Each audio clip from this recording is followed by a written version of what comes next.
result of being opioid dependent. We call it neonatal abstinence syndrome.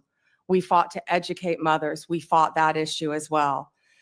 Fentanyl was wreaking havoc in our country, but it was just getting started. I actually fought my own party a bit on scheduling fentanyl because at that time people thought it was something you merely got in the hospital on a patch after surgery. Apples and oranges, and boy, do we all know that now, the difference. Fentanyl is raging throughout our country, and I will do everything I can to fight that with the agencies that fall under the Department of Justice. Human trafficking became a top priority for me as Attorney General. I had the opportunity on a bipartisan trip to go to Mexico, and the one thing I found out there, they were doing better than we were. They had safe houses. I saw things I never dreamed I would see, and all of these things in my past have formed the person I am right now sitting here before you. I came back to Florida. We started a human trafficking council, and we partnered with others, and we expanded and added safe houses in the state of Florida. I don't know how many are in this country right now, but I would like to partner with both sides, if confirmed, to continue those efforts. I'd like to interrupt you. Yes, sir. And go to another question. And I'll have another round so you can finish on that point. I'd like to ask you about something that's central to fighting government waste and fraud, the False Claims Act. I want you to know that Attorney General Garland calls me once a year. He called me yesterday to tell me the success of the False Claims Act.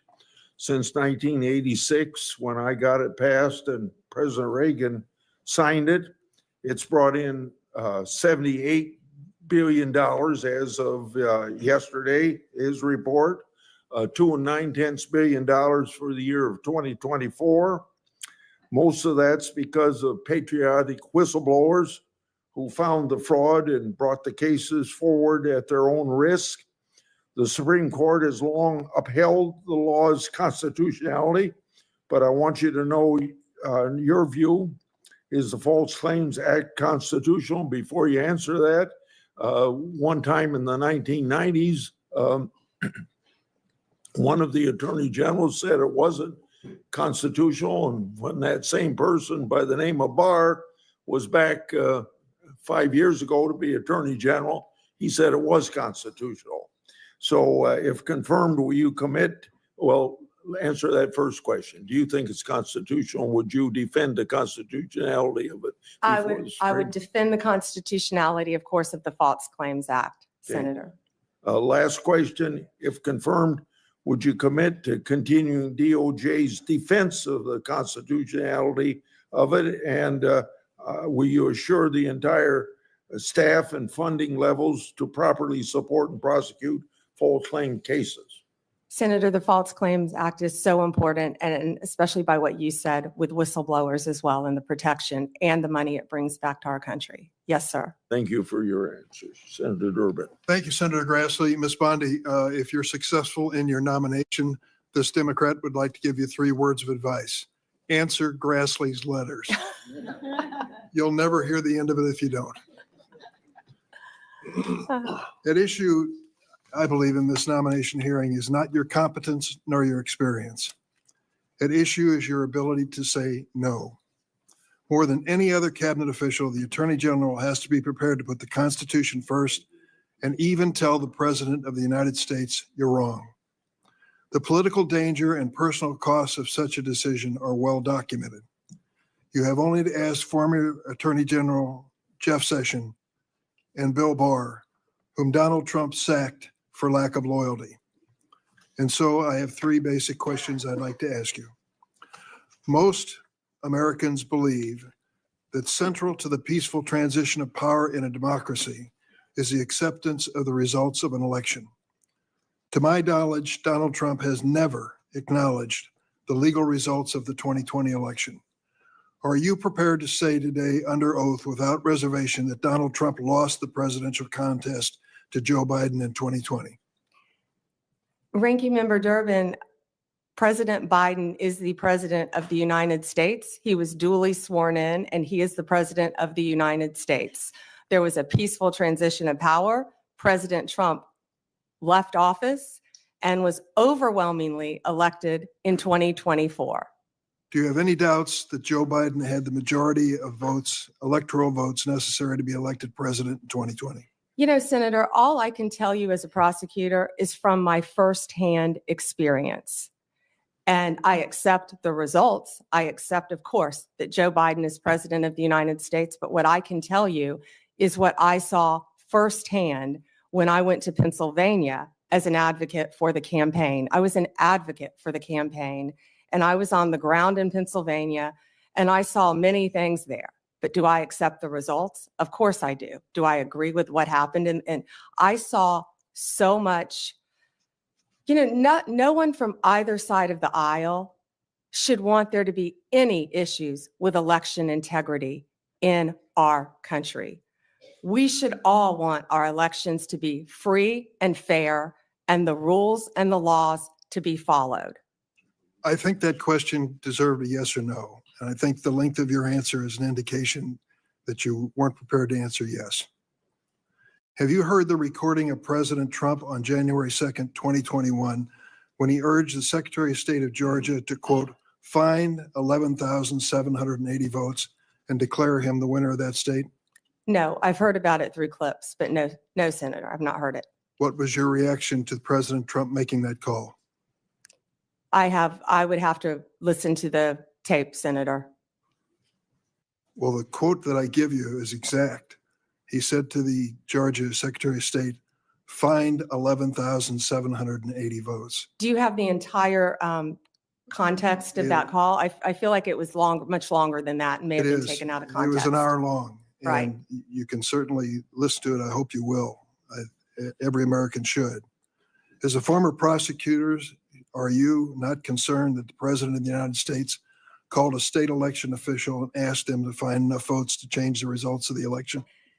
Senator, I have not listened to the hour-long conversation, but it's my understanding that is not what he asked him to do. You need to listen to it. Let me ask a third question. Do you believe that the January 6 rioters who've been convicted of violent assaults on police officers should be pardoned? Senator, if confirmed as Attorney General of the United States, the pardons, of course, fall under the president. But if asked to look at those cases, I will look at each case and advise on a case-by-case basis, just as I did my entire career as a prosecutor. You also advise the president on pardons. That's part of your responsibility as Attorney General. And so I'm asking you, do you believe that those who've been convicted of the January 6 riot, violent assaults on our police officers, should be pardoned? That's a simple question. So, Senator, I have not seen any of those files, of course. If confirmed and if asked to advise the president, I will look at each and every file. But let me be very clear in speaking to you. I condemn any violence on a law enforcement officer in this country. Let me ask you about your work as a lobbyist for Ballard Partners. You did not list your current position as a partner at the lobbying firm, nor the work you've done for your Ballard Partner clients, such as lobbying for the country of Qatar for $115,000 a month, and for corporate giants, Amazon and Uber, when you were asked about conflicts of interest. Why do you believe your work as a lobbyist does not constitute potential conflicts of interest? Well, Senator, first, that was the amount my firm received. I believe multiple people represented the country of Qatar within my firm. My role, and I am very proud of the work that I did. It was a short time, and I wish it had been longer for Qatar, was anti-human trafficking efforts leading into the World Cup, which is something I'd like to talk about later, too. I was registered as FARA, along with many members of my firm. That was the sole portion of my representation for Qatar. Now, if there are any conflicts with anyone I represented in private practice, I would consult with the career ethics officials within the department and make the appropriate decision. I would also like to point out to you, I don't believe that I would be the first Attorney General who has represented and advocated for businesses in their past. Of course not. The question is whether you will recuse yourself from any case involving your Ballard clients. One of those clients was the GEO Group, was it not? Geo, yes. A private prison company you lobbied for. It manages correctional institutions and detention facilities. The GEO Group has faced criticism for safety violations, inadequate health care, and poor management. The U.S. Immigration and Customs Enforcement is GEO's largest source of revenue. Under the Trump administration, GEO stands to earn hundreds of millions of dollars by detaining immigrants if there is this mass deportation. Would you sense any conflict of interest if you're asked to judge the performance of this government contractor? Senator, I will consult with the career ethics officials within the Department of Justice and make the appropriate decision. Thank you, Mr. Chairman. Senator Graham. Thank you. Congratulations. Thank You you. forgot to say that John's family was from South Carolina. The upstate, I'm sorry. Yeah. Give you a pass on that. From Anderson, by the way. So listen, President Trump asked a bunch of us, who would you pick for Attorney General? How many of you got to ask that on our side? Probably didn't ask Dick, but he asked me. I said Pam Bondi. That's like an easy decision. I couldn't think of anybody more qualified that he knew, that he trusted. And it's okay to have, you were his lawyer, right? Yes, sir. I represented him when they tried to impeach him the first time as part of White House Counsel, Office of Special Counsel. Being Trump's lawyer prepares you for many things. So, yeah, you have a longstanding relationship with the president. He trusts you. That's a good thing. That's probably why President Kennedy picked his brother, Bobby Kennedy. I guess you can say no to your older brother. I'm sure he would. But this idea there's something bad is ridiculous. Who do you pick? You pick people you know. You pick people you trust, people that you're qualified. I'm glad he picked you. He knows you, he trusts you, and you're highly qualified. So the idea that there's something wrong with that is just absolutely ridiculous. So let's talk about the job you're about to have here. Do you support making certain drug cartels in Mexico foreign terrorist organization? Senator, I personally went to Mexico. I personally dealt with these cartels when I was a state prosecutor, and they are a grave and violent threat You to our consider country. Yes, Senator. Advising the president. Good, good. Now, when it comes to Crossfire Hurricane, are those days over if you're Attorney General? Absolutely. Okay. Lake and Riley, are you familiar with that case? Sadly, I am, Senator Graham. Do you know why the man who killed her was released from custody? He was paroled to the detention capacity at the Central Processing Center in El Paso, Texas. Now, that's not your call. You'll be DOJ. But do you agree with me that the statute regarding parole doesn't allow parole to be based on we don't have detention beds? There's nothing in that statute would authorize parole based on lack of capacity. Are you familiar with that statute? Yes, sir, and that's frightening. Yeah, well, it's frightening. Are you going to fix it? I am going to do everything in my power to fix it Well, if are confirmed as Attorney You're going to General. advise President Trump we need more beds. Tom Holman's the guy that's going to do this, but would you as Attorney General say we need more bed space so Lake and Riley never happens again? Senator, my job, if confirmed as Attorney General, will be to keep America safe. Do you think we And need that more include- detention space? And that includes having enough space for violent criminals, for people that should not be in this country who Yeah. have committed violent crimes. To And the Lake and public? Riley is one of many. Yeah. But Victim. 41,000 beds in this country to detain people. We got like millions of people here illegally. We let this dude go because we didn't have any place to put him. I hope those days are over. And if Tom, you're listening out there, I hope you'll create enough detention space to make sure we don't find this dilemma ever again. Do you think we're at war? And if so, who with?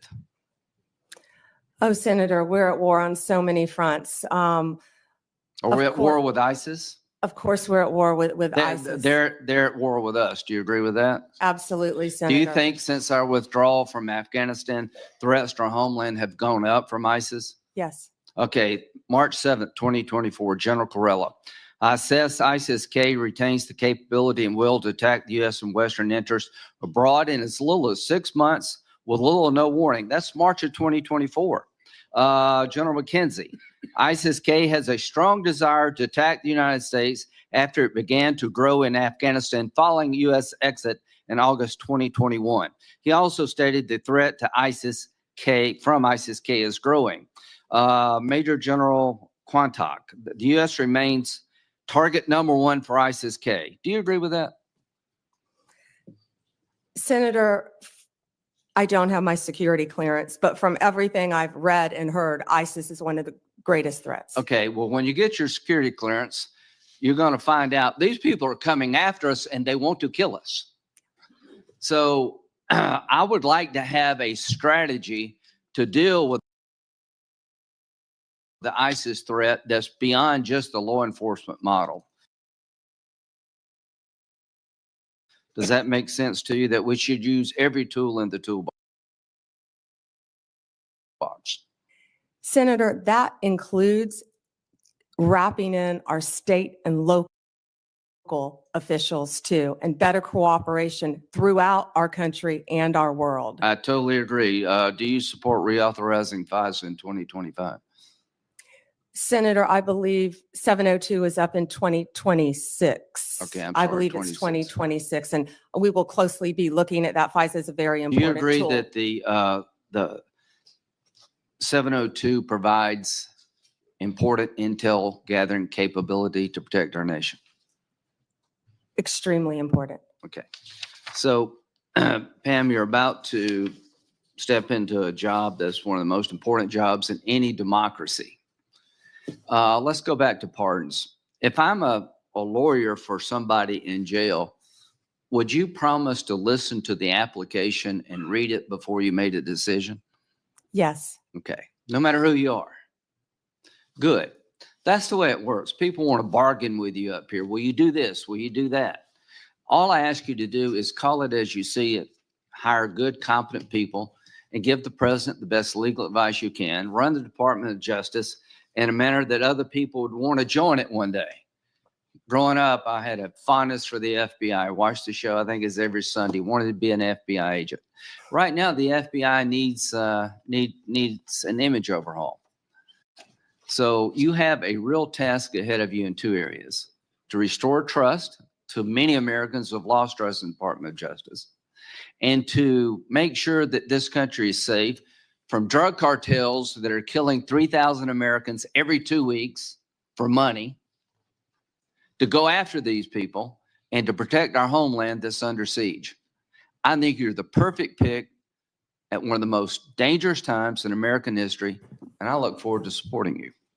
Thank you, Senator. Senator Whitehouse.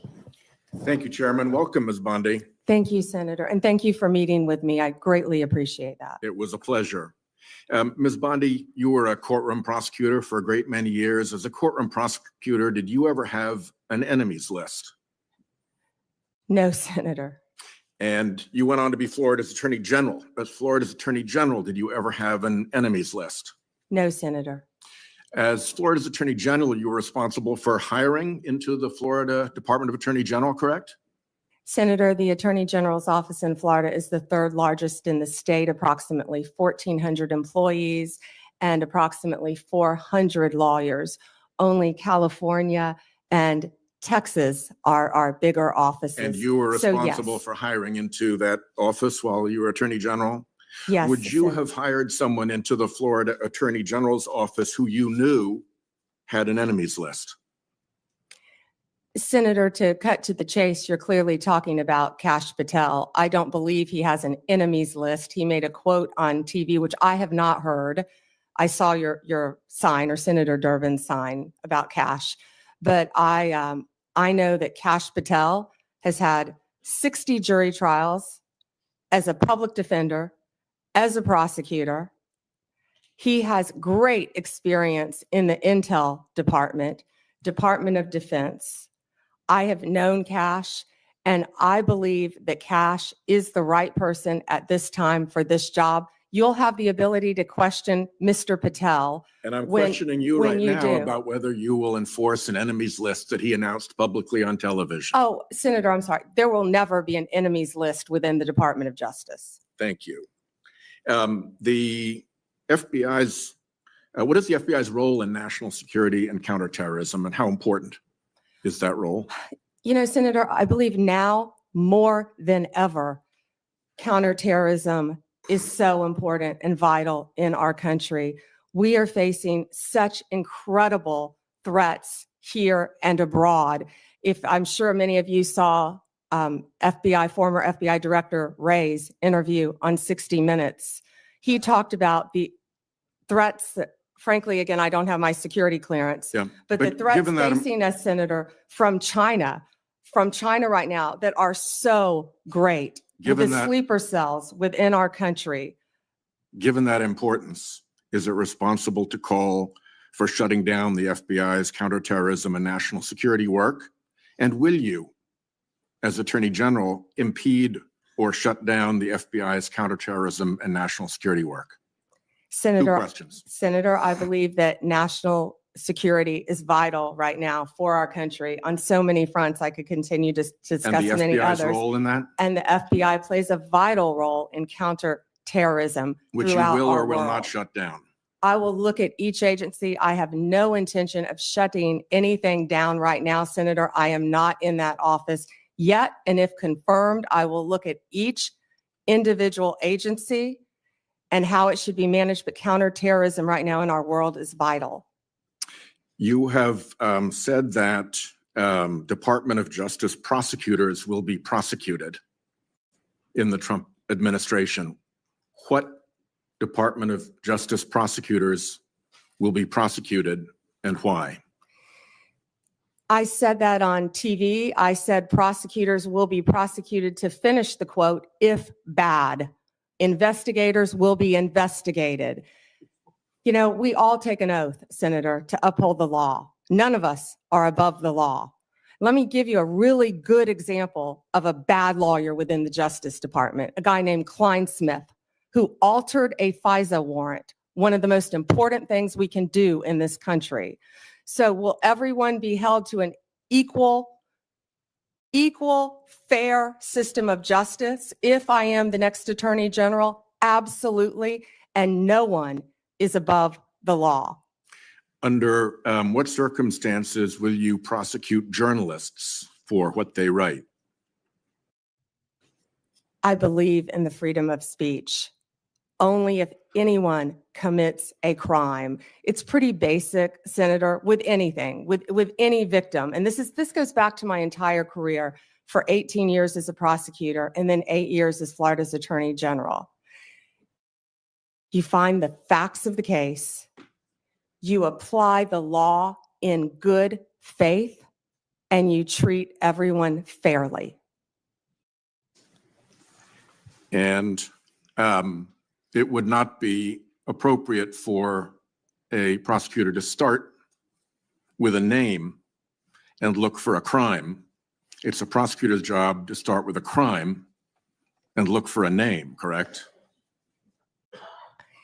Senator, I think that is the whole problem with the weaponization that we have seen the last 4 years and what's been happening to Donald Trump. They targeted Donald Trump. They went after him, actually starting back in 2016. They targeted his campaign. They have launched countless investigations against him. That will not be the case if I am Attorney General. I will not politicize that office. I will not target people simply because of their political affiliation. Justice will be administered even-handedly throughout this country. Senator, we've got to bring this country back together. We've got to move forward or we're going to lose our country. Yeah, I think the concern is that weaponization of the Justice Department may well occur under your tenure. And we want to make sure that that's not the case, that you remain independent, that you remain able to and willing to tell the president no when that's necessary to protect the Constitution and the integrity of the department. So that's where I'm asking these questions. We talked in the meeting about the contacts policy that has prevailed really since Senator Hatch sat in that chair and demanded it of the Clinton Justice Department through all the administration since then, with the exception of a brief period under Attorney General Gonzalez, which he corrected and which did not end well for him. There has been a contacts policy that limits contacts between the White House and the Department of Justice to a very few senior officials on each side. In your role as Attorney General, if you are confirmed, will you maintain, defend, and enforce that longstanding contacts policy? Senator, yes, I will meet with White House counsel and I will meet with the appropriate officials and follow the contacts policy. My time has expired. Thank you, Ms. Bondi. Senator Cornyn. Ms. Bondi, your testimony is music to my ears. Thank you. One of the things that I have been most concerned about over certainly the last 4 years and extending back during President Trump's administration is the weaponization and politicalization of the Department of Justice, which together with the FBI is one of the most important institutions in this country. If people don't trust that their elected officials will faithfully enforce the law or administer equal justice under the law, they've lost faith in America. And that disturbs me greatly. And I know it does you too, based on what you said. So I'm delighted to hear you say what you have said. But I want to talk about some specific topics. Time is short. First, the border. I believe President Biden and Vice President Harris had presided over one of the biggest humanitarian and public safety disasters in American history. Senator Cruz and I represent a state with 1,200 miles of common border with America. But as you pointed out with fentanyl, what happens at the border doesn't stay at the border. Fentanyl poisoning is the most common cause of death of young people between the age of 18 and 45. We know where it comes from. The precursors come from China. They go to the cartels, they mix them up, make them look like innocuous pills. And young people take them and die. It's just that simple and that tragic. So there's just so much that we could talk about with regard to the border, but I know people voted for President Trump in large part because of his promise to restore security at the border. Will you do everything within your power as Attorney General to enforce the laws on the book, including the President's executive orders, which I anticipate he will be signing on January the 20th when he is sworn in, and help do everything you can and the Department of Justice can is to restore security to our southern border? Yes, Senator, absolutely. One example is, of course, if you come here to from anywhere in the country and you show up at the border under the Biden and Harris administration policies, you'll simply be released into the interior of the country, either to await a trial date, which may never occur due to the enormous backlog, or you will simply be paroled. And I know parole has a special connotation in the criminal law, but in this context, as you know, it's designed to be administered on a case-by-case basis.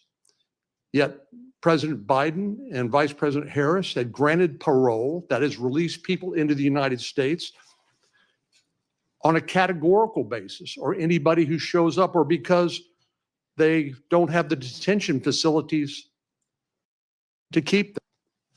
So do you believe Lake and Riley would be alive today? There are so many victims throughout our country.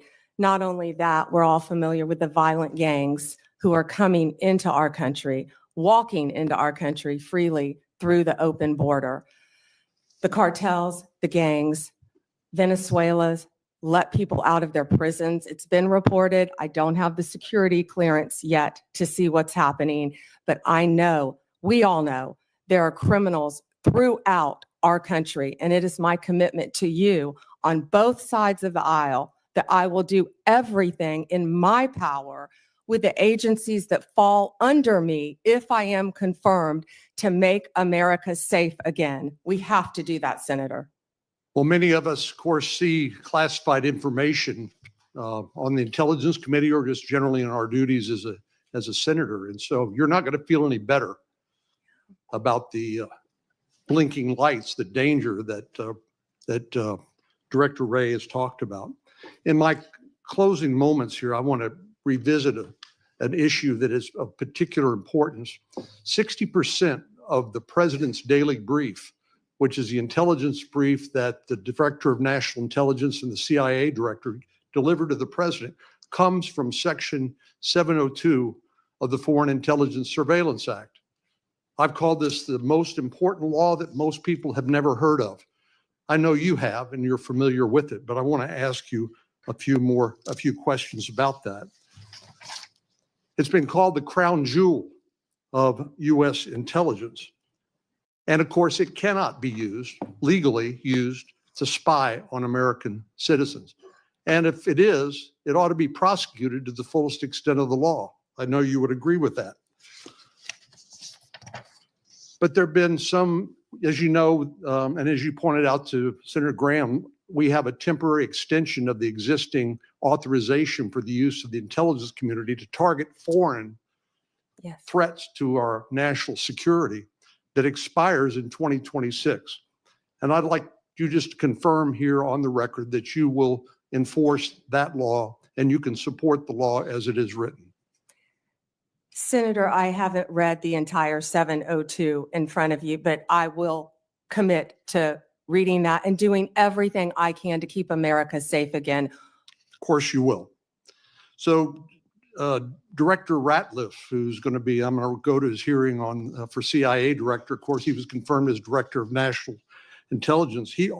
Some have argued that in order to query or look at lawfully collected FISA 702 product, that you need to get a warrant requirement in order to show probable cause that a crime, including espionage, perhaps has been committed. But Director Ratliff has written that a warrant requirement may not achieve its intended objectives and could hinder national security efforts. Do you share Director Ratliff's concerns? I would read his memo and I will speak to you after I read his memo, Senator. Well, we need to have I hope you and I can continue this conversation after this, because I think there's a lot of misinformation with regard to how Section 702 works. I'm happen to be one of the members of the Senate Intelligence Committee. We read that product on a regular basis, and it is not used to spy on American people. I think what's fundamentally missing is a lack of trust in the intelligence community, including the FBI, which I'm hoping you and Mr. Patel can restore. Thank you. Thank you. Senator Klobuchar. Thank you. Thank you, Mr. Chair. We had a good meeting this week. Thank you for that.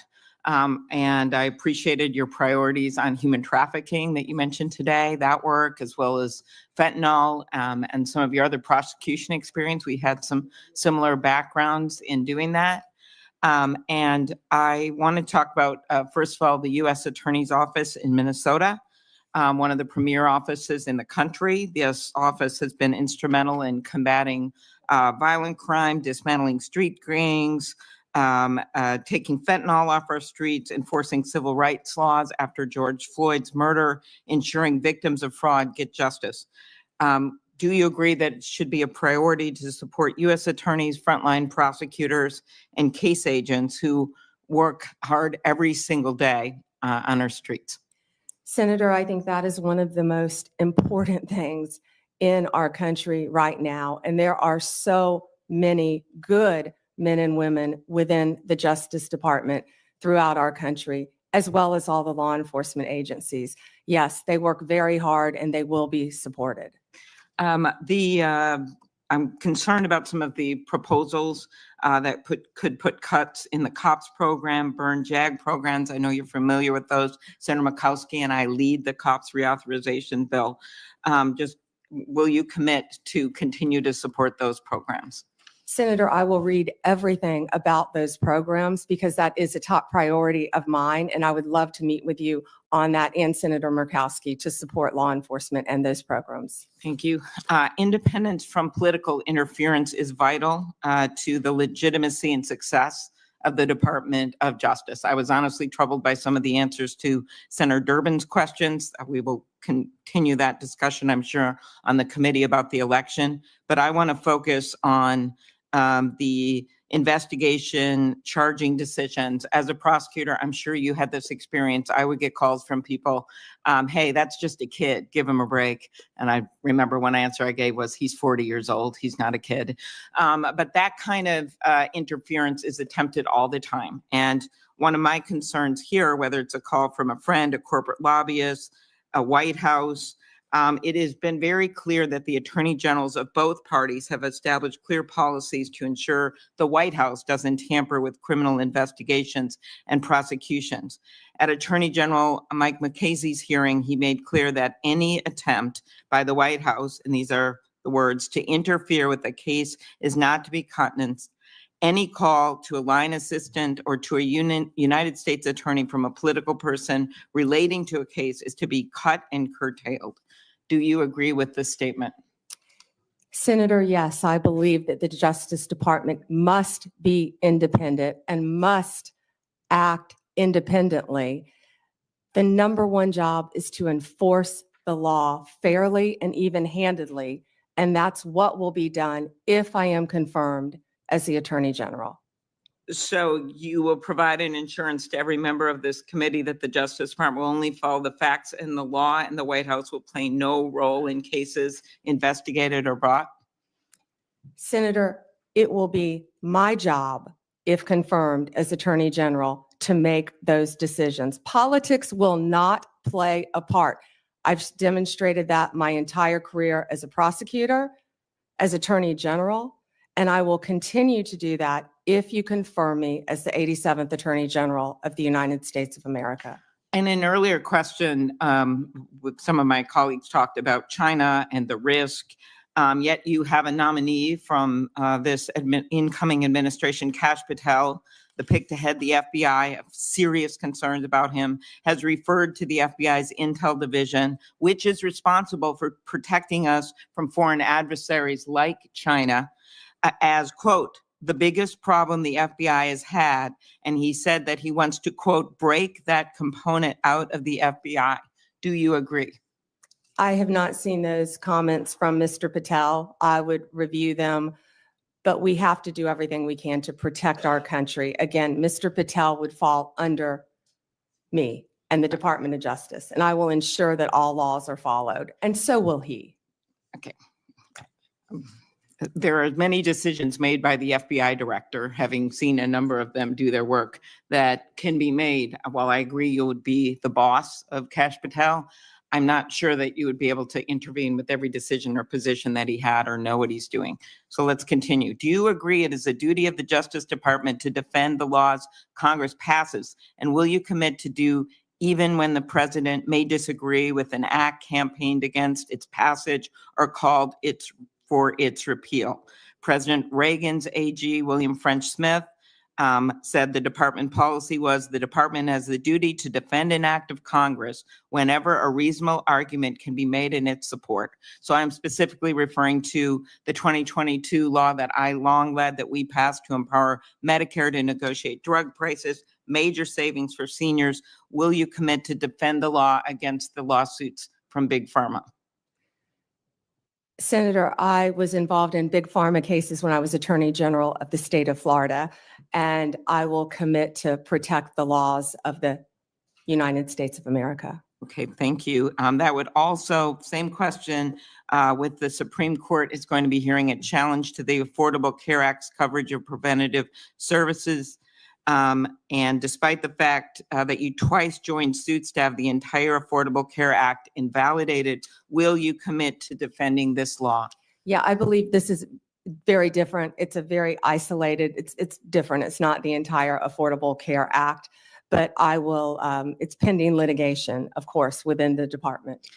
Since the 1990s, the Freedom of Access to Clinic Entrances Act has protected patients, providers, and facilities that provide reproductive health services. Will you commit to continuing to enforce the FACE Act to address violence and threats against those providing reproductive health care services? Senator, the FACE Act not only protects abortion clinics, but it also protects pregnancy centers and people going for counseling. The law should be applied even-handedly. Yes, Senator.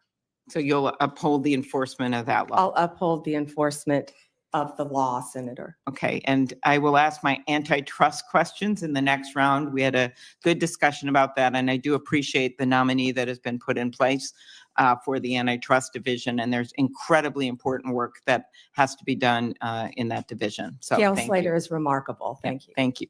I thank all of my colleagues for abiding by the 7-minute rule.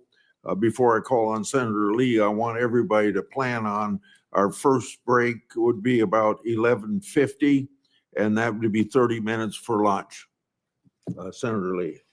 Thank you, Mr. Chairman. Thank you, Ms. Bondi, for being here today. I too share the assessment that Gail Slater is great. Had a great meeting with her yesterday. And just thrilled that you're here and that you're willing to serve. I'd like to talk to you as a longtime lawyer and one who has handled a variety of criminal matters about the Fourth Amendment. What can you tell us about the Fourth Amendment's warrant requirement and why it's so important? Well, the warrant requirement is so important, which I've dealt with that since I was in my 20s as a state prosecutor. A warrant is so important because it protects citizens' rights, and that's why it's so important. And it does that specifically because under the Fourth Amendment, you're required to go to a judge and you're required to show a judge evidence providing probable cause. And based on that probable cause, you can describe with particularity the things or persons to be searched or seized. And on that basis, the judge may issue or not issue the warrant, but without it, you can't get it. Now, this is time consuming, no doubt, right? Oh, I've done many of them. Yes, it's very time consuming, Senator. And there's probably not a law enforcement officer anywhere in the world who wouldn't acknowledge that they could save time if they didn't have to go about it. And yet we require it. Why is that so important that we do it? Well, it's so important for the reasons you just laid out. When I said I've done many of them, I've approved them and not approved them as a state prosecutor, because law enforcement, there are checks and balances, and law enforcement must bring these warrants to prosecutors to see if there is sufficient evidence. Then after that's done, they have to take them to a judge to have a judge sign them. So there have to be sufficient checks and balances throughout our system. So even after you as Attorney General, as the chief law enforcement officer and prosecutorial authority in the state of Florida approved it within your office, you still had to go to the judge. And if it was late at night, early in the morning, didn't matter when, you had to find a judge.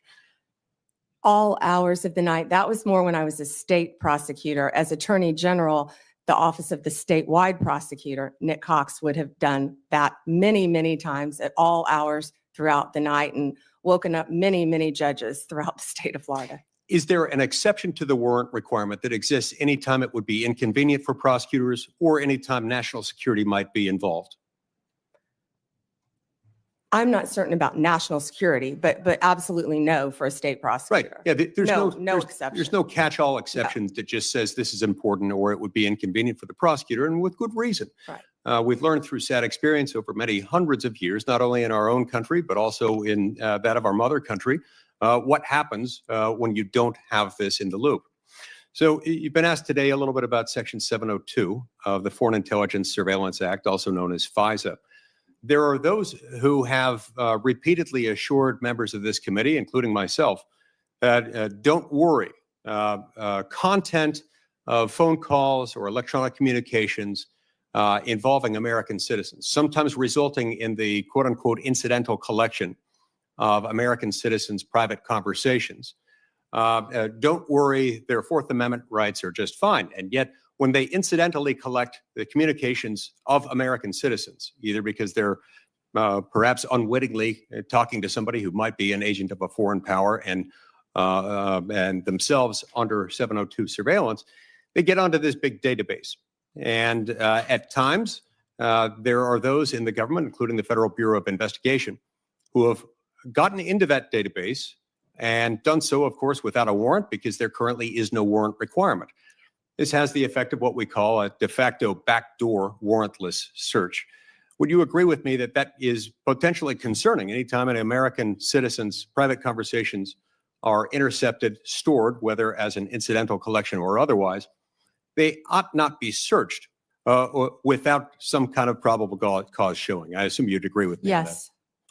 Yeah, it's important. Sometimes people will defend that by saying national security is involved, as if that's the beginning and the end of the inquiry. That has never been the case.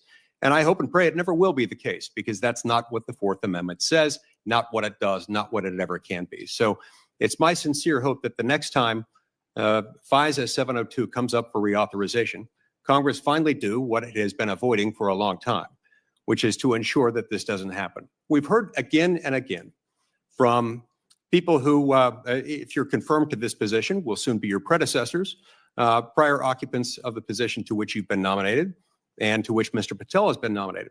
Don't worry, we have good people. Don't worry, we have good systems in place.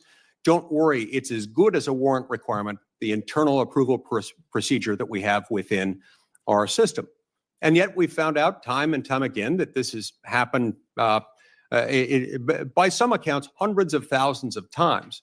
These things have been accessed where searches for an American citizen's private communications that have been intercepted and stored through incidental collection have been searched without those safeguards being met, including instances where people just wanted to check on, to cite one example, whether his father was cheating on his mother, or in other instances, doing background checks on someone looking to lease an apartment that he owned and was looking to rent out. This is unacceptable, and we've got to fix it. Speaking of unacceptable, we have seen over the last few years the weaponization of government, specifically within the Department of Justice, against law-abiding Americans. Law-abiding Americans whose offense was something along the lines of, them exercising their constitutional rights, ranging from Catholics attempting to practice their faith, to parents showing up to school board meetings, to people showing up to engage in peaceful protesting outside of abortion clinics. As Attorney General, how will you prevent the weaponization of the Department of Justice against Americans? And Senator, you just gave the classic example of what's been happening regarding the weaponization. Going after parents at a school board meeting has got to stop. For practicing your religion, sending informants into Catholic churches must stop. What about branding parents as domestic terrorists or trying to incarcerate one's political opponent as a sitting president of the United States? Will stop, must stop. Your Senator. It is exactly the sort of answer I was hoping and expecting to receive from you, and I look forward to doing everything I can to help get you confirmed. I've been pleased with your answers thus far. I've enjoyed knowing you, considering you a friend for many years, and look forward to the great things you will do as Attorney General of the United States. You have my emphatic support and my vote. Thank you, Senator.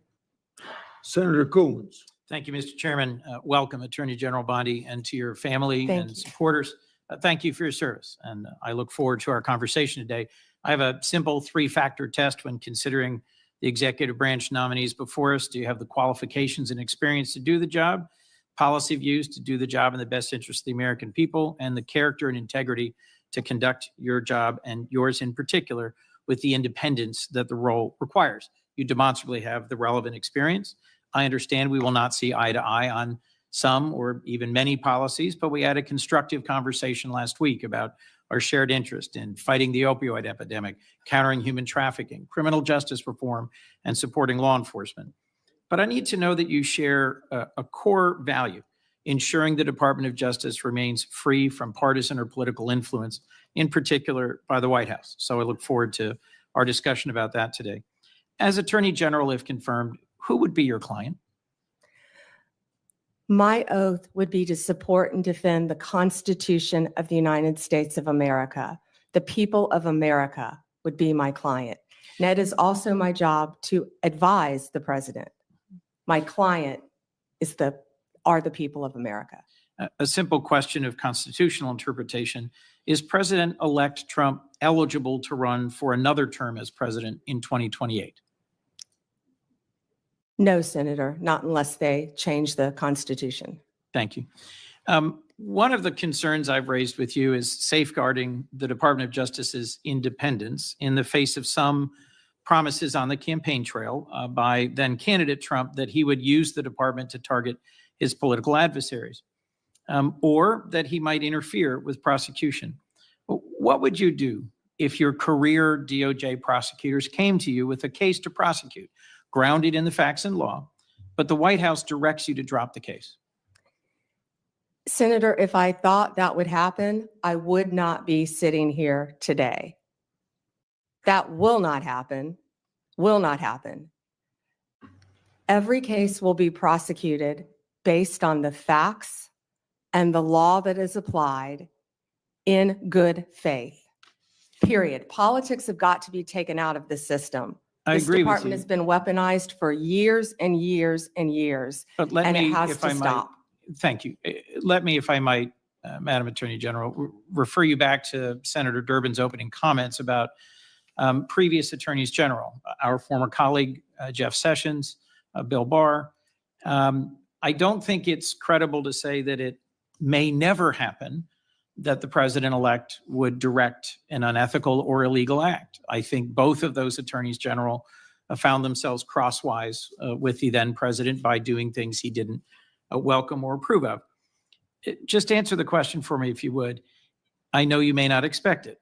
I know you wouldn't have accepted this nomination if you thought it possible. But let's imagine that once again, President-elect Trump issues a directive or order to you or to the FBI director that is outside the boundaries of ethics or law. What will you do? Senator, I will never speak on a hypothetical, especially one saying that the president would do something illegal. What I can tell you is my duty, if confirmed as the Attorney General, will be to the Constitution and the United States of America. And the most important oath, part of that oath that I will take, are the last four words, "So help me God." Given the importance of that oath, I hope you can understand the importance of repeated questions from some of us about the importance of having independence in the Department of Justice. It has a long tradition of independent special prosecutors, especially to handle high-profile or often political cases. If you got credible evidence of a criminal violation by a White House official, including even the president, would you bring in a special prosecutor? Senator, that's a hypothetical. I can tell you what I do know is special prosecutors have been abused in the past on both sides. We have seen that for many, many years. They have cost the taxpayers countless dollars, countless. And I will look at each situation on a case-by-case basis and consult the appropriate career ethics officials within the department to make that decision.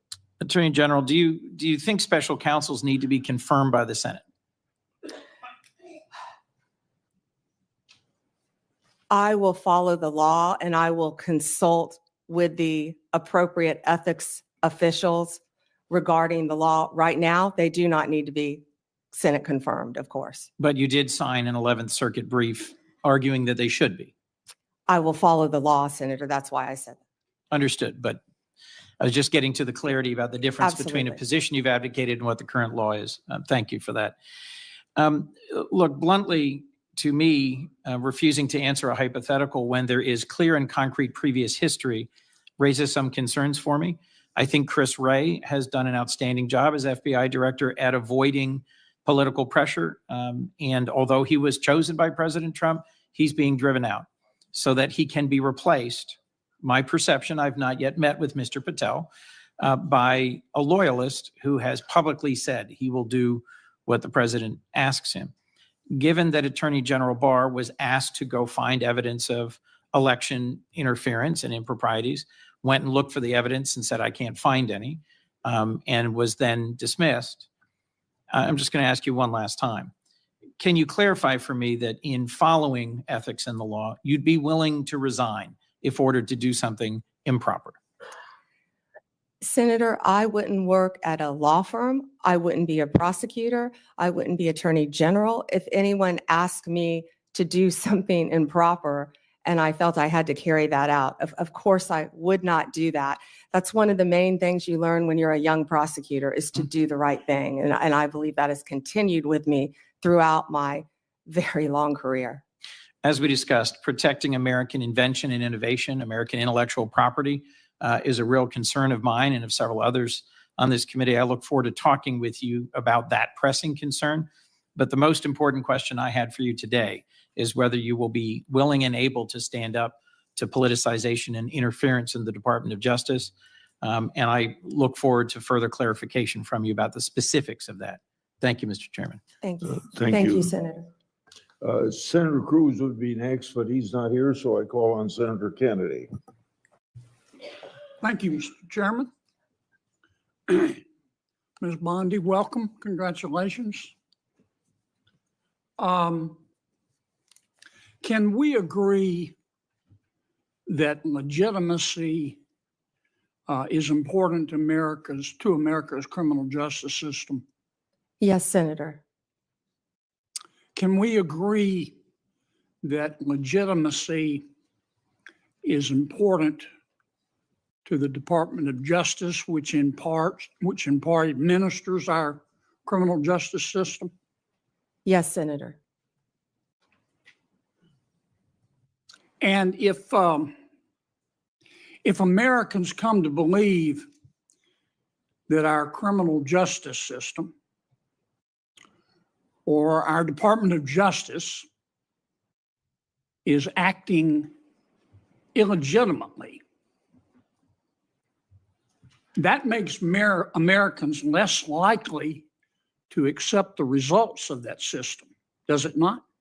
Yes, Senator. And that makes Americans less likely to follow the substantive laws that we pass that are administered by the Department of Justice. Isn't that true? Yes, Senator. And if that happens, we have chaos, don't we? Chaos. And the social contract is breached, isn't it? Yes.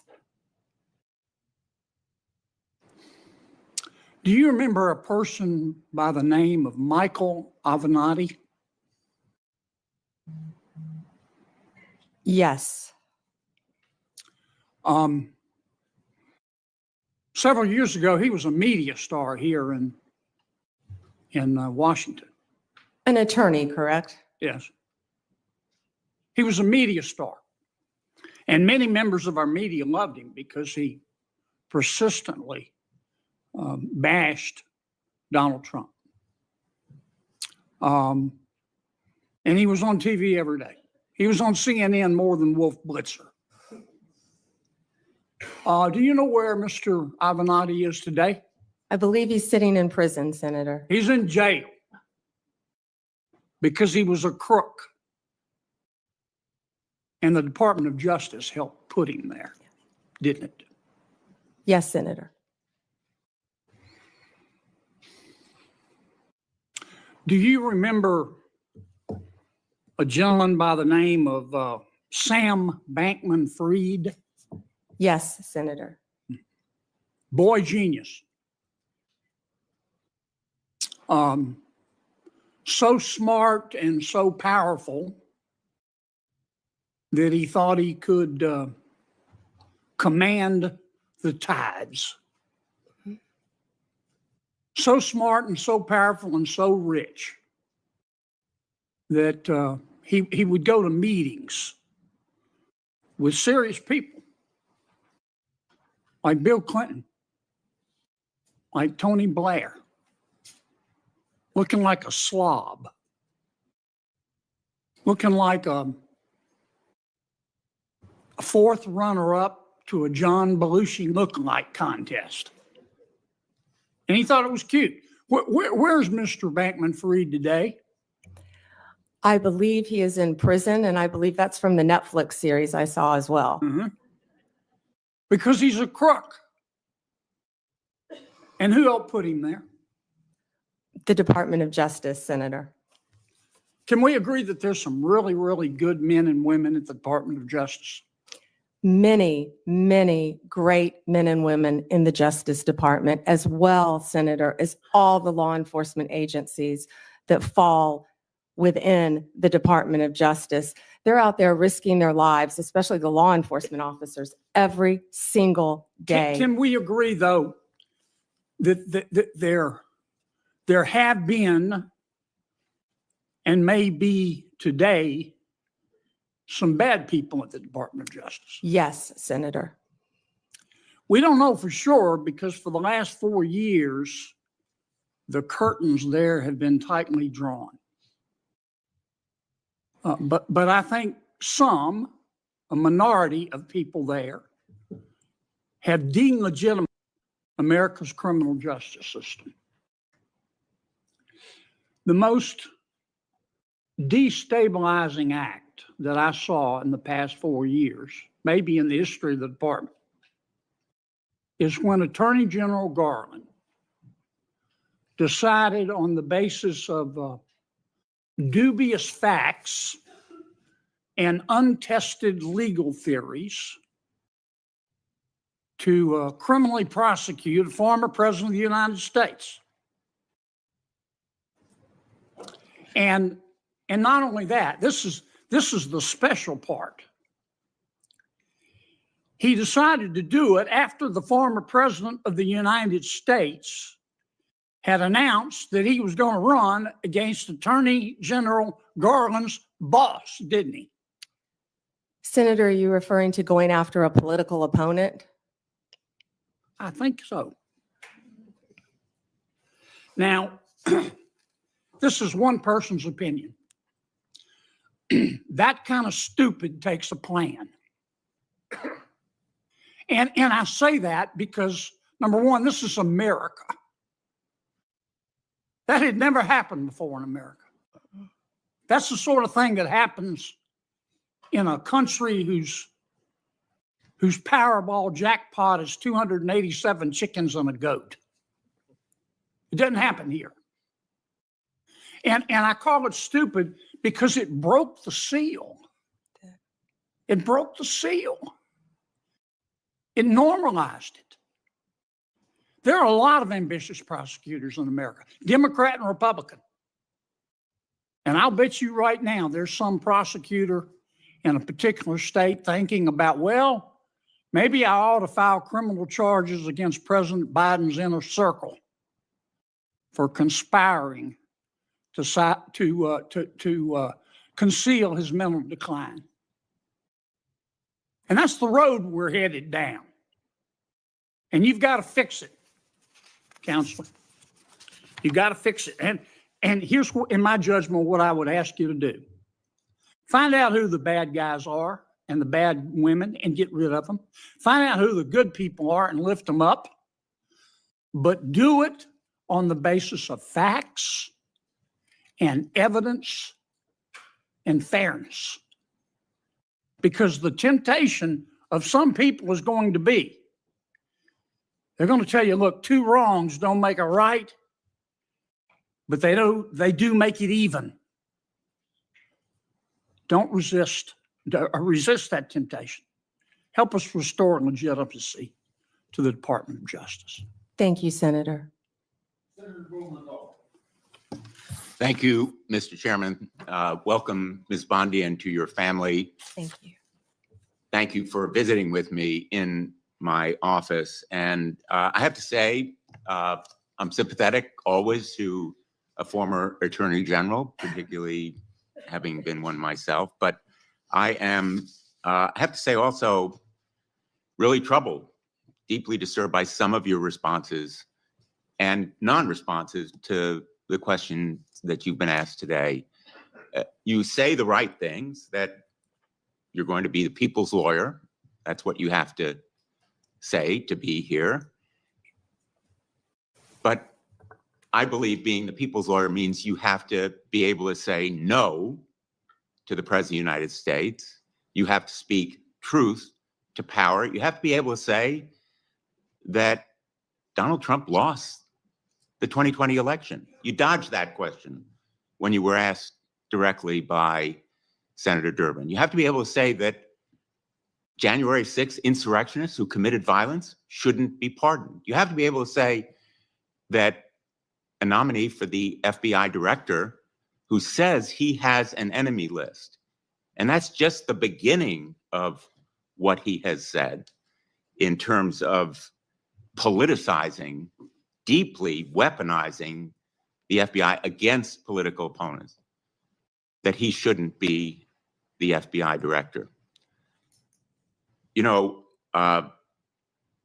we have some history here with your predecessors, Barr, Sessions, and others, who perhaps sincerely, when they sat where you are now, said that they would say no, but they were working with a president that expected them to be his Roy Cohn, his personal attorney. Do you really think that you can avoid the disgrace that they encountered or the repercussions from the White House if you say no to the president? And so my question to you is, can you say no to the president of the United States when he asks you to do something unethical or illegal? Senator, first, I need to clarify something that you said, that I have to sit up here and say these things. No, I don't. I sit up here and speak the truth.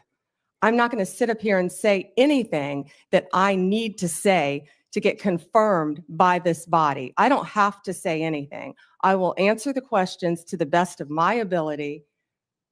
Well, And let honestly, me ask you, an individual who says that he is going to, quote, come after, end quote, people he alleges, quote, help Joe Biden rig the presidential elections, that he has a list of people who are part of this deep state who should be prosecuted, that he's going to close down the FBI building on his first day in office.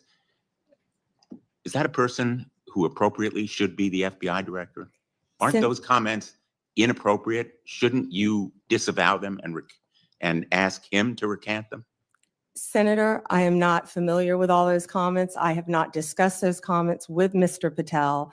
What I do know. Well, is I'm Mr. asking you Patel- for what- your Excuse view. me. What I do know is Mr. Patel was a career prosecutor. He was a career public defender, defending people. And he also has great experience within the intelligence community. What I can sit here and tell you is Mr. Patel, if he works with running the FBI, if he is confirmed, and if I am confirmed, he will follow the law if I am the Attorney General of the United States of America, and I don't believe he would do anything otherwise. Well, let me just submit that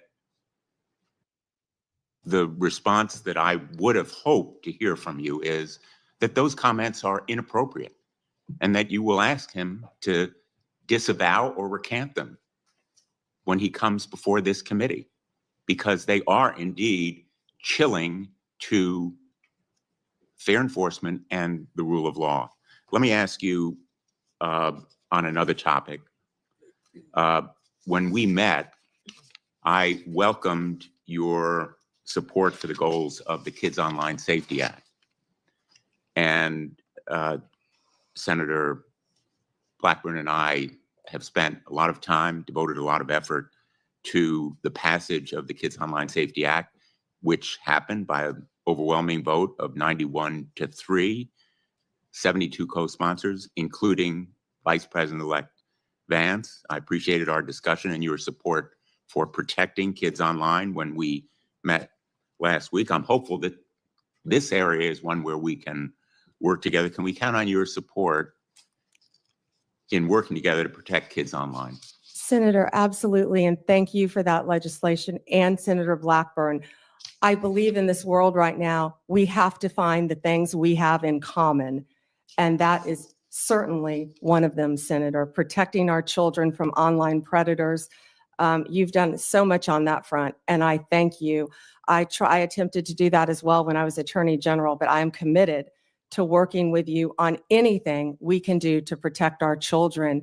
throughout this country. When I was Attorney General, we started something called From Instant Message to Instant Nightmare, and educating parents about online predators. And that also, Senator, is one of the core functions of the FBI, the cyber unit. They sit there, these agents sit there all day long and investigate child predators. We tell parents constantly, you think Ms. you're talking Bondi, to another I child, apologize. and you're I'm not. going to interrupt you. I welcome Sure. your positive response. I have Oh, one go ahead. more question that I'm going to try to fit into Sure. this round. TikTok will be banned unless it is sold, because it has become a tool for the Chinese to collect information and do surveillance and endanger our national security. Can you commit that you will enforce that law promptly and effectively? And I ask this question because President Trump's pick for your Solicitor General in the Department of Justice went to the United States Supreme Court arguing that the ban should be delayed. Will you commit to enforce that law on your first day when you are, if you are confirmed? Senator, as I discussed with you during our meeting, that is pending litigation within the Department of Justice. Well, it's pending litigation, but will you enforce that law? I can't discuss pending litigation, but I will talk to all the career Well, again, prosecutors who I'm, are handling the case. Absolutely, Senator. Discuss with them. thank you. Thank you, Mr. Chairman. Senator Tillis. Ms. Bondi, thank you for being here. I think I told you when we met, thank you for the time we met. I was born in Florida, have a lot of friends and family, and follow Florida politics pretty closely. And you've had a very impressive career there, though I do also have to admit I'm a Gator hater. So for the Florida alum, I'm University of Tennessee. But anyway, I actually, in some of these hearings, I created a bingo card to see what some of my colleagues on the other side of the aisle were going to hit. I want to go back to a few of them really quickly. One was about you being a lobbyist paid for and on the payroll of Qatar. Would you mind going back and repeating what you said in case people did not hear the involvement of your law firm and precisely what you were doing for the government of Qatar? Yes, Senator, I was very proud of that work. It was anti-human trafficking in advance of the World Cup, and human trafficking has been something that's been very important to me my entire career, especially when I was Attorney General of And the you state also of made it Florida. clear that you had a number of practitioners within the firm working on it. So this narrative that you were getting $115,000 a month from Qatar is correct or not? Not correct. Okay, thank you. I want to talk a little bit about, well, first off, I want to go back. You should be happy that so many comments have been directed towards Kash Patel, whose confirmation I am supporting. In fact, I'm meeting with him today because that means they're out of stuff for you. So if it comes up again, you will once again know that you've got a great reputation and a great resume, and they are just trying to find things to put your integrity into question. You have answered the question repeatedly that that you will be loyal to the Constitution and you will live up to the oath to the Constitution and to protecting the American people. And I think Mr. Patel, when he becomes here, he'll be able to get rid of the myth in the same way that you did as a lobbyist for Qatar. He'll be able to get rid of that list of the enemies, be able to deal with the enemies list, and the marketing department for your opposition is going to have to come up with new material because that stuff is getting old. Section 702, you heard Senator Lee talk about some concerns that he has with 702. I believe it's one of the most important things that you can do early into your confirmation. You will be confirmed, and hopefully with some Democrat support, that there have been dramatic reforms to 702. I've sat through an extensive presentation to try and make sure that the abuses never occur again and that you have a throat to choke if somebody abuses the protocol that's in place. I believe that we need to codify a lot of that. As a matter of fact, when I went through it, I felt like there were so many blinding flashes of the obvious. How could this not have already been a part of the approval matrix? So can you, after you're confirmed, commit that you or a designate will come back and provide for this committee an update on all of the the protocols that have changed and recommended legislation for codifying so that when we do go to reauthorization, we'll have what we need to make sure that that program stays in place? Senator, I or a designee will review all of 702 before it terms, of course, in 2026 and come back and report to you on both sides of the aisle. Thank you. You have a great perspective with your time in the state and working with the Department of Justice. Give me an idea of things that we need to do better in terms of, and I'm talking primarily in the law enforcement role. I think many people don't understand the joint task forces, the law enforcement efforts that are going every single day in every one of our states. What an incredible job they do. So can you give me some sense of things that you would look at to say, maybe we could do it better from your perspective of having been a prosecutor in Florida? Yes, thank you. Thank you, Senator. Yeah, having been a career prosecutor, I think I have a unique perspective because I was a state prosecutor, of course, prior to becoming Attorney General. So I worked on a daily basis with local law enforcement and state and not daily with federal, but I worked consistently with state, local, and federal. Then when I was Attorney General, I worked with all three as well.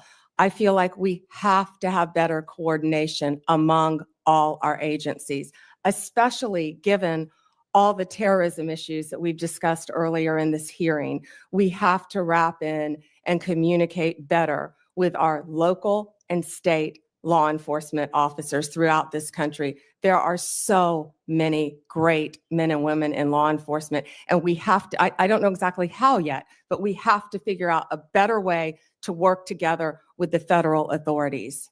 Thank you. And I'm going to do a second round as well, but I think I also checked the bingo card for election denier. There were some people, that seemed to suggest that you were denying the election. I think that you said that President Biden is our president.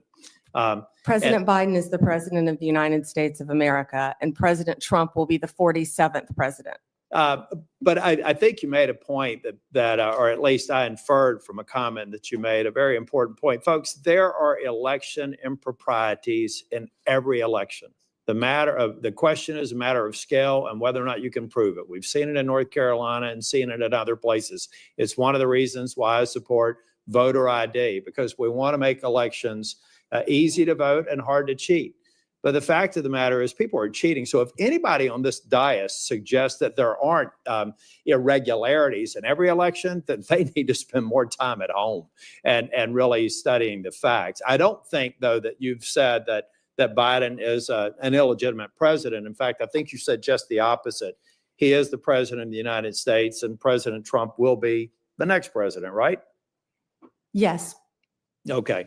Last thing before the second round, January 6th, a lot of people are going to say you're going to have a rubber stamp for letting people have pardons or recommending a pardon for people who did violence to law enforcement. I'm not going to ask you a hypothetical because I want you to be consistent in not answering them. But I have to believe, as a member, I was the last member out of the Senate on January the 6th. I walked past a lot of law enforcement officers, who were injured. I find it hard to believe that the president of the United States or you would look at facts that were used to convict the violent people on January the 6th and say it was just an intemperate moment. That I don't even expect you to respond to that, but I think it's an absurd and unfair hypothetical here, and you probably haven't heard the last of it. Thank you, Mr. Chair.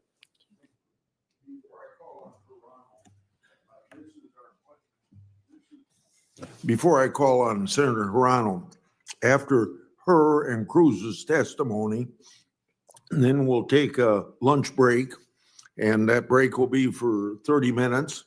And I can't control when my senators come back, but I expect you to be back after 30 minutes, and I'll be here. Yes, Chairman. And then I may leave the meeting to open the Senate, so whoever's on our side is acting chairman during that period of time. Senator Hirano. Thank you, Mr. Chairman. As part of my responsibility to ensure the fitness of all nominees, I ask the following two initial questions. First, since you became a legal adult, have you ever made unwanted requests for sexual favors or committed any verbal or physical harassment or assault of a sexual nature? No, Senator. Have you ever faced discipline or entered into a settlement relating to this kind of conduct? No, Senator. Ms. Bondi, I am focused on two things in my evaluation of President-elect Trump's nominees. The first is whether the nominee is qualified and experienced enough to do the job. The second is a fitness to serve, which includes putting loyalty to the Constitution over loyalty to the president. Unfortunately, in my view, many of President-elect Trump's nominees are lacking in at least one of these two requirements.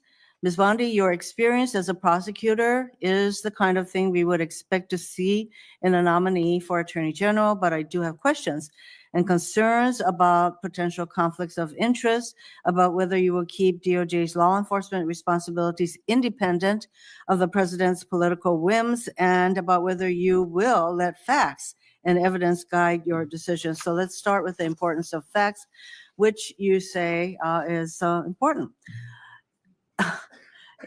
Ms. Bondi, we want an Attorney General who bases decisions on facts. So I want to ask you a factual question. Who won the 2020 presidential election? Joe Biden is the President of the United States. Ms. Bondi, you know that there is a difference between acknowledging it and, I can say that Donald Trump won the 2024 election. I may not like it, but I can say it. You cannot say who won the 2020 presidential election. Okay. It's disturbing that you can't give voice to that fact. Moving on to DOJ's independence from politics. Ms. Bondi, if you are confirmed as Attorney General, you will take an oath to the Constitution and not to any individual, including the President. To start, I'd like to know whether you agree with some of the statements President-elect Trump made during the election, during the campaign. First, are the felons convicted of breaking into the Capitol on January 6th hostages or patriots, quoting Trump, as President-elect Trump has said repeatedly? Do you agree with his characterization of the felons that I referred to? I am not familiar with that statement, Senator. I just familiarized you with that statement. Do you agree with that statement? I'm not familiar with it, Senator. No answer. He has also said illegal immigration is poisoning the blood of our nation. He said that in December 2023. Do you agree with that statement? Senator, I am not familiar with that statement, but what I can tell you is I went to the border a few months ago. I went to Yuma, Arizona, and what I saw at that border was horrific, Senator. It was horrific. Ms. Bondi, I went to a rape crisis center. That If is I could not my finish, question. I went to a rape crisis center. Well, I'm not familiar with the statement, but I get went to a to rape the crisis next- center. Let I me met get to with the Border important- Patrol I have- agents. I'm sure you've been to the Ms. border Bondi, as well. So I you want to could get answer to my that. next question. So I believe that you responded to a question from Senator Whitehouse, and let me get your response again. You said that the White House, if I'm putting words in your mouth, correct me. Oh, you said that the White House will play no role in investigative or charging decisions in the DOJ. Is that correct? Senator, what I said is that it is the Department of Justice's decision to determine what cases will be prosecuted. What role will the White House have in investigative or prosecutorial decisions of the DOJ? It is the Department of Justice's decision, Senator. So that sounds to me that you're saying that the White House will not have any kind of role. Meanwhile, though, you have an incoming president who said, I have the absolute right to do what I want to do with the Justice Department. And in fact, President-elect Trump considers the DOJ to be his law firm. I ask you this. If President-elect Trump suggests, or hints that you as Attorney General should investigate one of his proceedings, would you do so? Me, had you met, gotten to know Now, me, and who refused, Senator, discussed is that it's the Attorney General I'm to very happy follow to the listen to your law. responses under oath, Ms. Bondi. So I think it's really important to us that the Attorney General be independent of the White House. And you have a president-elect who considers the AG's office his law firm. I would like to know whether if the president suggests, hints, asks that you as Attorney General should investigate one of his perceived enemies? What would Senator, you I do? certainly have not heard the president say that. But what I will tell you is 2/3 of Americans have lost faith in the Department of Justice. And it's statements like that, I believe, Ms. that make Bondi, people continue to lose faith. If I am confirmed as Attorney General, it will be my job to getting on not to my only next keep question, America you're not safe, responding. but restore integrity to that Why department. don't we And that's move what on I to plan something on that doing you said? every single day as Attorney General. On August 25th, 2025, on Fox News, you said, when Republicans, prosecutors will be prosecuted, once the investigators will be investigated. Ms. Bondi, is Jack Smith one of those bad prosecutors that you will prosecute as AG? Senator, you hesitated a bit when I said the bad ones. Every decision will Sometimes be badness made in the eyes of the beholder. I'm just asking whether you would consider Jack Smith Senator, to be one of the people. How about Liz Cheney? Senator, How about Merrick Garland? I am not going to medicals. No one has been prejudged nor will I anyone am be asking whether prejudged if I am these are the confirmed. kind of people, these are in fact the people that you would prosecute. I'm not Your getting an answer. time is up. Would you like to? My time is, Would you like to Mr. respond? Chairman, she is clearly not going to answer that question, so let me get on to, Would you like to? I do have I'd love questions to for the respond. second round. You'll have a second round. Would you like to speak before I call on Senator Cruz? No, sir. Thank you. Okay. Senator Cruz. Thank you, Mr. Chairman. General Bondi, welcome.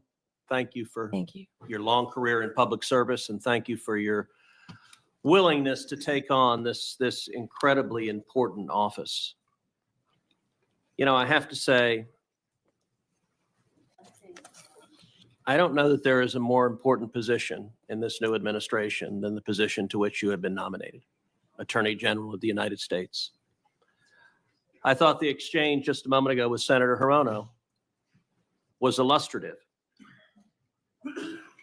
She asked you how you would respond if the president asked you to target his political enemies.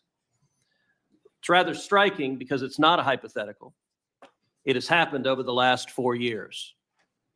And I think perhaps the most tragic legacy of the Biden-Harris administration has been the politicization and the weaponization of the United States Department of Justice. And we don't need to ask hypothetically because Joe Biden publicly mused and allowed the New York Times to report it, calling on Merrick Garland, why will he not prosecute Trump more quickly? And Merrick Garland, sadly, he sat in that chair and promised to be apolitical, and he broke that promise almost the instant he walked into the Department of Justice. If you look on the west pediment of the Supreme Court of the United States, just above the entrance, there's a simple yet profound four-word phrase, equal justice under law. We have seen over the last 4 years a Department of Justice that systematically targeted the political opponents of Joe Biden and Kamala Harris, and that systematically protected his friends and allies. And it is tragic to see the loss of confidence in the American people, in the Department of Justice, and in the FBI. I would note, I don't think there's an institution in America who has lost more respect from the American people than the FBI has in the last 4 years. That is a grotesque violation of the obligation of the Department of Justice and the FBI. So I want to start with just a very simple question.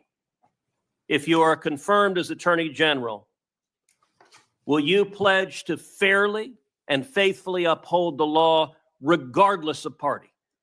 So help me God. Amen. Look, and I want to be clear for folks at home. I don't want a Republican Department of Justice. I don't want a Democrat Department of Justice. I want a Department of Justice that follows the damn law. And I think the American people do too. That shouldn't be too much to expect. Now, I'm grateful to President Trump for nominating you. I think on any objective level, you're clearly qualified for this position. You have been a prosecutor for decades. You have been the elected Attorney General of the state of Florida, the third largest state in America, for 8 years. Let me ask you, in terms of your practice, how many criminal cases over the course of your career have you personally handled? Handled thousands. How many of those were before a jury? Hundreds. I don't want to overstate, but hundreds. I was in a courtroom for many years. I tried 4 when I was an intern, jury trials. I think you had to try at least 20 in misdemeanor before you went to felony. Then you were in court every day. And I was also lead trial attorney for many years, trying many cases. So. And how many of those cases would have been before a judge? Oh, hundreds and hundreds as well, but hundreds before a jury, I would assume. And as Attorney General of Florida, how many lawyers did you supervise roughly? Approximately 400, Senator. Now, I also want to clarify something. During the course of this hearing, several Democrat senators have referred to you as President Trump's, quote, personal lawyer. Now I don't believe that is an accurate characterization. As I understand it, you represented President Trump as a White House special advisor during his first impeachment trial. Is that correct? Within Office of White House Counsel, yes, Senator. And is working within the White House counsel's office different than representing Donald J. Trump individually as his personal lawyer? Absolutely. How's it different? You're working for the government. You're working for the Office of White House Counsel. You're not representing him in his personal capacity. And so you have not represented him in his business affairs, in his personal life, or in any of the criminal trials he has faced? No, Senator. And you know, when it comes to weaponization, it's worth noting that in more than 2 centuries of our nation's history, no president had previously been indicted, no president had previously been prosecuted until the Biden-Harris White House came along. And in the last 4 years, we've seen Donald Trump indicted and prosecuted not once, not twice, not 3 times, but 4 separate times. And 2 assassination attempts, Senator. I have to say, Javert from Les Mis would be chagrined at the efforts of Democrats to do anything possible to take him down.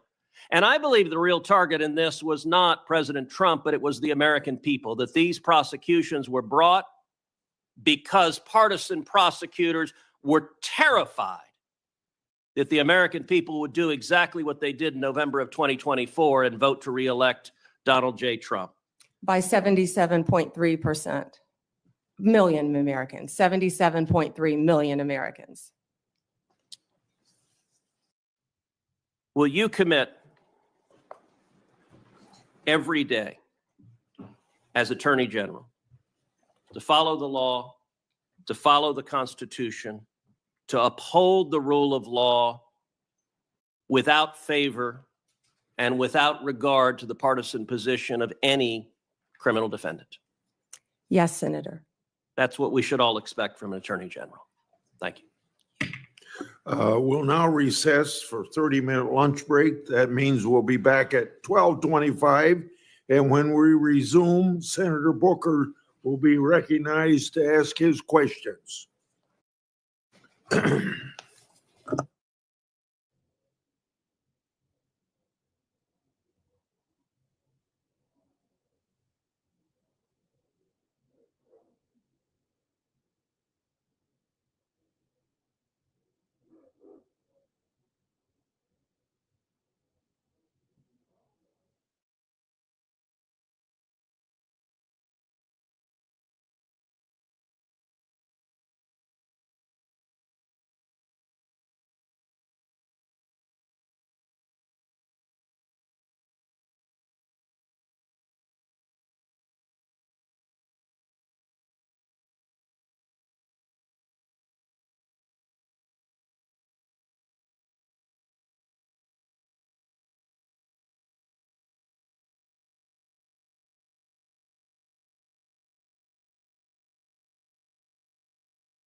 Mr. Chairman.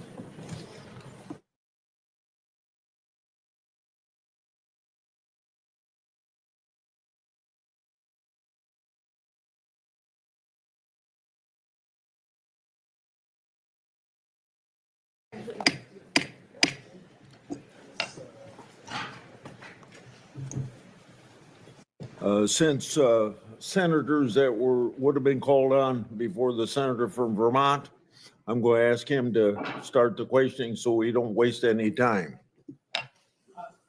Mr. Chairman, thank you very much for this hearing. Ms. Bondi, thank you so much for the visit to my office. A couple of things. First of all, congratulations on the nomination.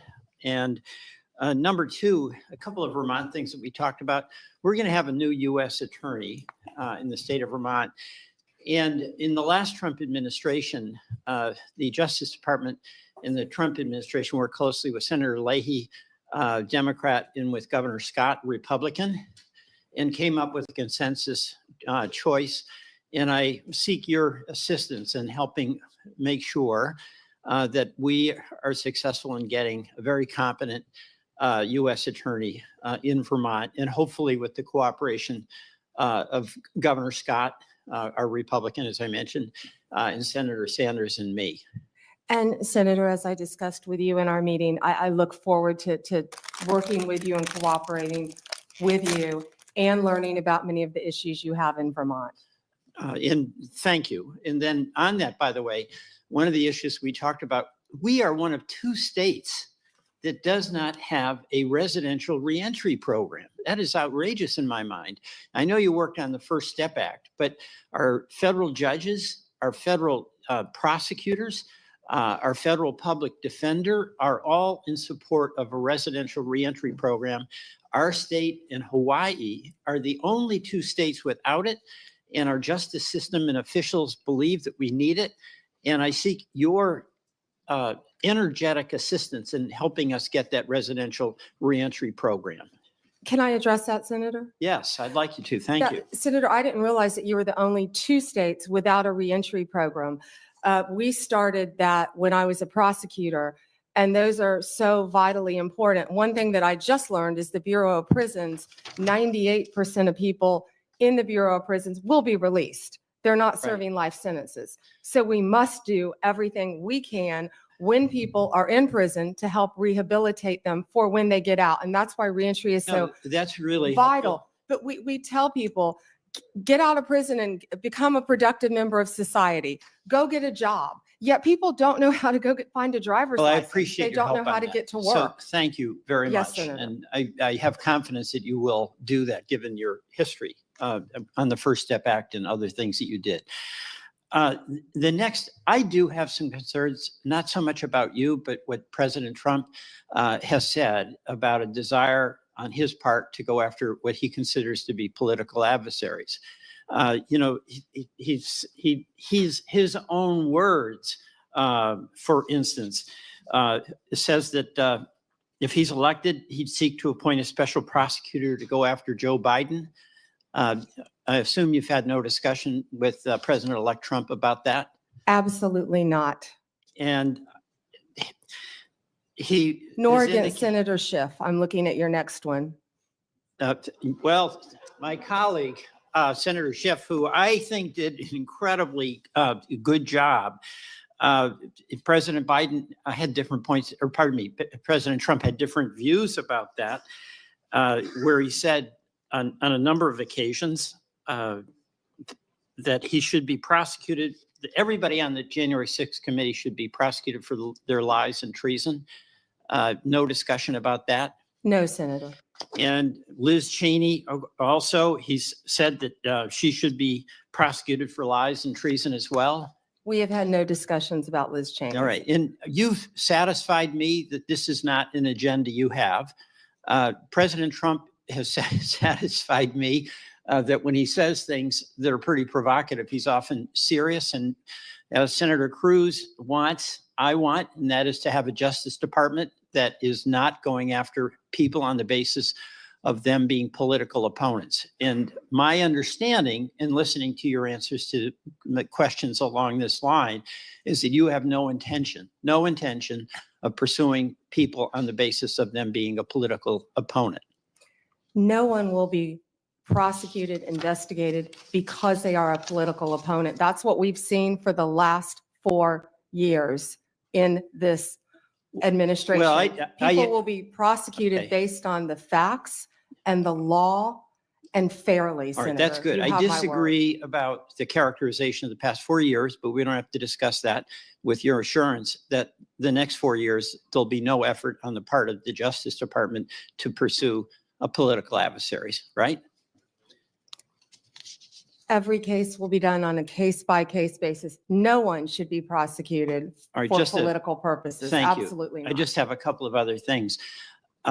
One is the False Claims Act. Senator Grassley, thank you for that False Claims Act. In Vermont, there are incredible challenges for folks trying to get health care. It's really expensive. And there was a shocking report in the Wall Street Journal about a major insurer that is ripping off taxpayers by overbilling, overprescribing on Medicare Advantage, billions of dollars. And the report indicated that insurers are adding diagnosis basically to make money, not to help the patient, that insurers sent nurses to find diagnoses that doctors didn't find, that insurers got paid to cover patients who were already getting your coverage through the VA, and it adds up to billions of dollars. And Vermonters are struggling under the weight of incredibly expensive health care.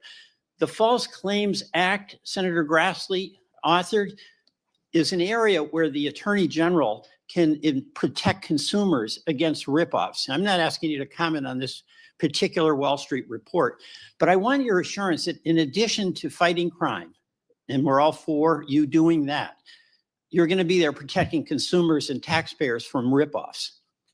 Absolutely, Senator. When I was Attorney General, we went after a pharmaceutical company. It was Medicaid fraud. I can't remember the settlement value. It may even be ongoing, but it was a large number. And that, you know, people don't understand that's hurting the taxpayers of Florida, of Vermont. So use that False Claims Act that we can thank Senator Grassley for. It's cold out there in Vermont. We need vigorous enforcement to protect taxpayers and Vermonters from ripoff charges. Thank you. I yield. Senator Schmidt. Thank you, Mr. Chairman. It's good to see you. Thank you. And I meant every word of those introductory remarks. I have the greatest deal of respect for you personally and professionally. This is a great pick by President Trump. You're going to do a great job. Thank you. Thank you. I do want to say, though, that it appears as though Trump derangement syndrome is alive and well. The focus of these questions today are disturbing. I don't think my Democrat colleagues learned very much from the November 5th election. The American people rejected all this. Their obsession with President Trump didn't bode well for them electorally. And I think if they stay on this path, they'll be in a permanent minority. But that's up to 112 electoral votes, Senator. the landslide. But that's up for them. That's up to them to decide. I do want to comment a little bit, I guess, on this newfound religion on independence from the Attorney General. I will remind my colleagues that the last 3 Democratic attorneys general for the United States of America were perhaps the most politically biased AGs we've had in modern political history in the United States. And there are some receipts. Eric Holder described himself as Obama's heat shield and wingman. This committee moved forward, and one of my colleagues referenced that the Attorney General shouldn't be the wingman of the president. Eric Holder's bragged about it. He bragged about it. Loretta Lynch met with Bill Clinton on the tarmac in a private meeting while she was investigating Hillary Clinton. And Merrick Garland probably gets however many gold stars you want to give for the most politicized, weaponized Department of Justice we have ever seen. And I think it's worth exploring that. And I want to get your comment on it. To just sort of take a step back, I think part of leadership is understanding the moment that you're in and the landscape. We've never seen anything like this. And there is a story to be told. The arc of this story begins when Joe Biden gave a speech demonizing half the country, calling them threats to the republic, threats to democracy, these MAGA Republicans, and I'm going to do everything I can to make sure President Trump ever gets back into the White House. Miraculously, these zombie cases are resurrected. And let's talk about a couple of those. You've got, of course, Jack Smith, the overzealous and disgraced special prosecutor who time and time again has been slapped down by courts for overcharging and taking an overtly political position. He, by the way, in his postmortem this week, even acknowledged that it was unusual for him to be tasked with going after the political opponent of the President of the United States. It didn't stop him, though. The Supreme Court did, thankfully. But you had Jack Smith take on these unprecedented actions. You had a raid at Mar-a-Lago, staged photos at Mar-a-Lago for boxes of documents, which, by the way, boxes of documents were in Joe Biden's garage from his Senate days. And by the way, somebody who didn't register like you did under FARA, Hunter Biden was staying in. We don't know if he's compromised or not because that investigation was dropped. And give me a break that justice was meted out fairly for Hunter Biden. It wasn't. The Department of Justice went out of its way in documents to try to get him absolved of all potential crimes in the plea deal. It was only when the judge asked questions that unwound that. And they got back to the gun charge. But then President Biden did the dirty work himself. It was always going to be Plan B. You had Jonathan Sue, Biden's deputy White House counsel, coordinated with the DOJ and Jay Bratt on those classified document cases. Matthew Colangelo, who's that? The number 3 guy at DOJ goes to where? Alvin Bragg's office. Alvin Bragg then resurrects a zombie case in lawfare at a local level. Why would the number 3 person go do that? Maybe there was coordination. Maybe there was coordination, by the way, with the number 2 assistant DA in Atlanta in the Fani Willis case, who was meeting with the White House. Why would the White House care about a case in Atlanta? Well, the truth is everybody knows, it was on full display. This was the worst case of lawfare we've ever seen. If this was happening in another country, our State Department would be warning us about it. It's banana republic stuff. And one of the reasons why I'm so glad that you have been put up and nominated for this position is that I think you have the ability to level set. So when the Democrats ask you questions about your independence, it is beyond ironic that we're sitting here today because of the lack of independence from Merrick Garland and Eric Holder bragging about being Obama's wingman. So I just want to ask you, you've been asked this a bunch of times. You're going to make decisions, as you always have, right, on the law and let investigations go where they're going to go, but they're not politically motivated, correct? Yes, Senator, based on the law and the facts that apply.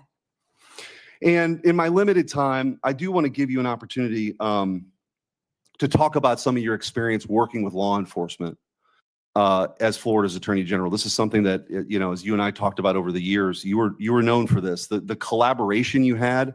And I think getting the Department of Justice back to its core function of taking on violent crime, protecting the constitutional rights of Americans, but taking on violent crime is really important. And how you went about doing it, you've gotten bipartisan praise for that over the years. You've got the support of all these law enforcement agencies. That's something that you're going to continue and take forward into this office. Is that right? Yes, Senator. Thank you so much. And I feel like my experience with that goes back to when I was a state prosecutor with state and local, our sheriffs, our police departments, our police chiefs, and then as Attorney General on a statewide basis. And now, if I'm confirmed, all of our federal law enforcement agencies, I would be very proud to supervise those. I'll just close with this, Mr. Chairman. We heard one of my Democrat colleagues ask you the question that you're not going to pursue a case because of a name, but because of the crime. I would argue that the current Department of Justice adopted Lenin's claim, which was, show me the man and I'll show you the crime. And they did everything they could to throw President Trump in jail for the rest of his life because they didn't want to lose the ballot box. That is not what this country's about. That is not what this republic is about. But they did it. And it's up to you now to restore the integrity. And I have of that agency, of the Department of Justice, and I have full confidence that you will. Thank you, Senator. Thank you. Thank you, Mr. Chair. Before I begin, I just want to remind us all for the record that the 34 convictions, not indictments, convictions of former President, incoming President Trump were by a jury of his peers.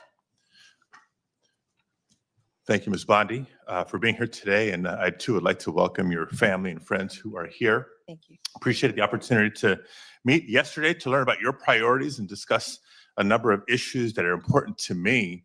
But I got to tell you, as I reflected on our conversation yesterday and as I've observed the hearing today, I continue to have significant reservations on your ability to function as a truly independent Attorney General for your friend.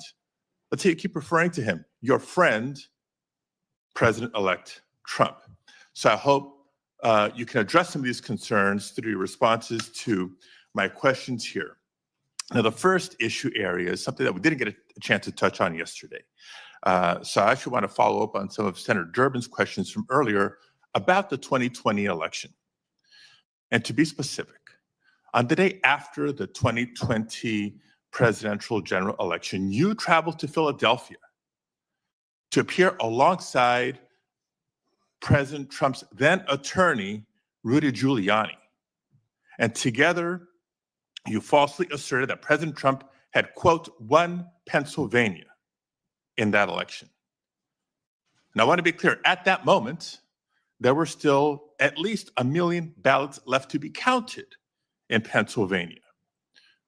Of course, President Biden went on to win the state by more than 80,000 votes. But in the following days, even after the results were clear, you continued to double down on the big lie, promoting falsehoods about election fraud and cheating without offering any actual evidence.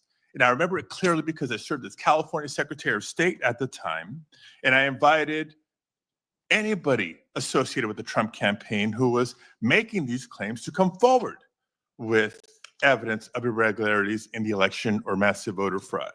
4 years later, I still have seen none. So I ask you today, do you have any evidence of election fraud or irregularities in the 2020 election? So first, Senator. Yes or no? It's a yes or no question. First, Senator. Do you have evidence? Yes or no? First, Senator.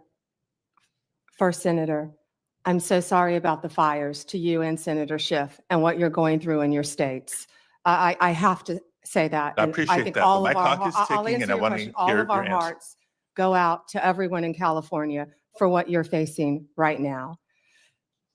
I'm glad you asked the question about Pennsylvania. It's I a was yes or no hoping question. I was Do you hoping have evidence? someone Yes or would. no? Senator, I was hoping you'd ask the question. Do you have Yes, I evidence? Yes or traveled- no? I traveled to Pennsylvania. Do you have the I evidence? Yes traveled, or no? Senator, to Pennsylvania. Okay, you're not answering my question. If you have no evidence to offer, let me ask you this. Will you now retract your previous statements that Trump won Pennsylvania in the 2020 election? Yes or no? Oh, Senator, I traveled to Pennsylvania, and let me tell you what I saw firsthand. Yes or I didn't, no? I didn't talk about California because I was not in California. I talked about. Yes or no? I Last time I'm talked going to ask. I talked about Pennsylvania because Mr. I was Chair, there. I'm going to move on because You she's got a clearly not court answering my order questions. And to I want to know, observe. colleagues, for everybody, members of the committee and everybody watching, that the attorney who stood beside Mr. Giuliani was making very similar statements. And he has since been disbarred from multiple jurisdictions for making these false claims about the 2020 election in court. And like Mr. Giuliani, as you've noted today, you've taken an oath to uphold the Constitution just as an attorney. And now you're asking us to consider you to serve as the chief law enforcement officer in our country. So it's imperative, Ms. Bondi, that you subscribe to facts and evidence and not politically convenient conspiracy theories. Your job will be, your job will be to protect voters and election workers, not to undermine and dox them. Now, I know that earlier you agreed that Joe Biden is in fact president, but many of the president-elect's inner circle continue to spread the big lie about the 2020 election. Then we'll move on to a different topic. 'cause I know that's Senator, one you that were you're obviously speaking. not May comfortable with. I speak? You When cut me I ask off you the when I next was question, you can speaking. speak, and I hope you answer, Ms. Bondi. Well, I'd Now, like when to we met answer the yesterday, previous one, Senator. when we met yesterday, You pointed your finger at me and you said did you not were seem to be speaking. familiar Let me answer with my the question. I'm not going to be citizenship bullied by you, clause, the Senator 14th Padilla. Amendment of the United States of America, which was deeply disappointing. I guess you And I'm didn't want to hoping you're hear more my familiar with answer it about today Pennsylvania. after I gave an opportunity to study overnight. So can you tell me and this committee what the citizenship clause of the 14th Amendment says? Senator, I'm here to answer your questions. I'm not here to do your homework and study for you. If I am Oh, confirmed no, as you're the Attorney one General. asking for a confirmation Hey, vote, you ma'am. cut me off. Can I please finish? What does the 14th Amendment say? Senator, the 14th Amendment, we all know, addresses birthright citizenship. I've been a state prosecutor. I've been a state AG. I look forward to, even given your remarks today, working with you and the people of California if I am confirmed as the 87th Attorney General of the United States of America.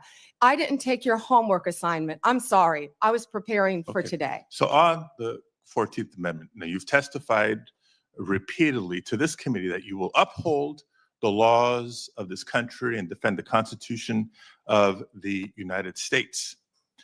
Do you believe birthright citizenship is the law of the land, and will you defend it regardless of a child born in the United States, regardless of their parents' immigration status?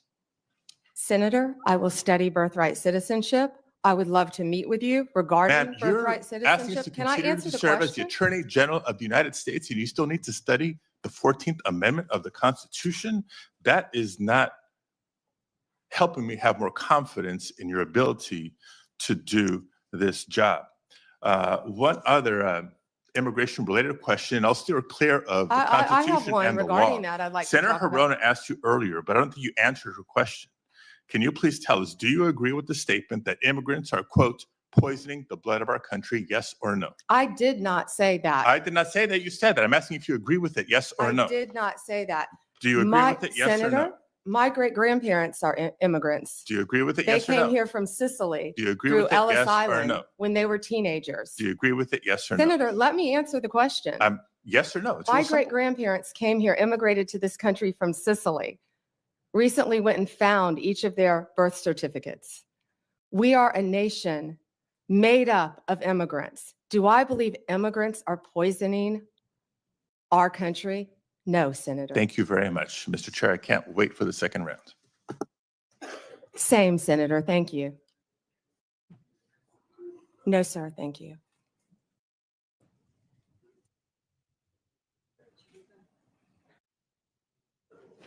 Suggestions about unfair statements about the 2020 election. I thought I'd remind people that Senator Schumer and former Senator Casey raised questions about the Pennsylvania Senate race just a few months ago. In 2018, numerous Senate Democrats, some of them on this committee, claimed that the Georgia governor's election was stolen.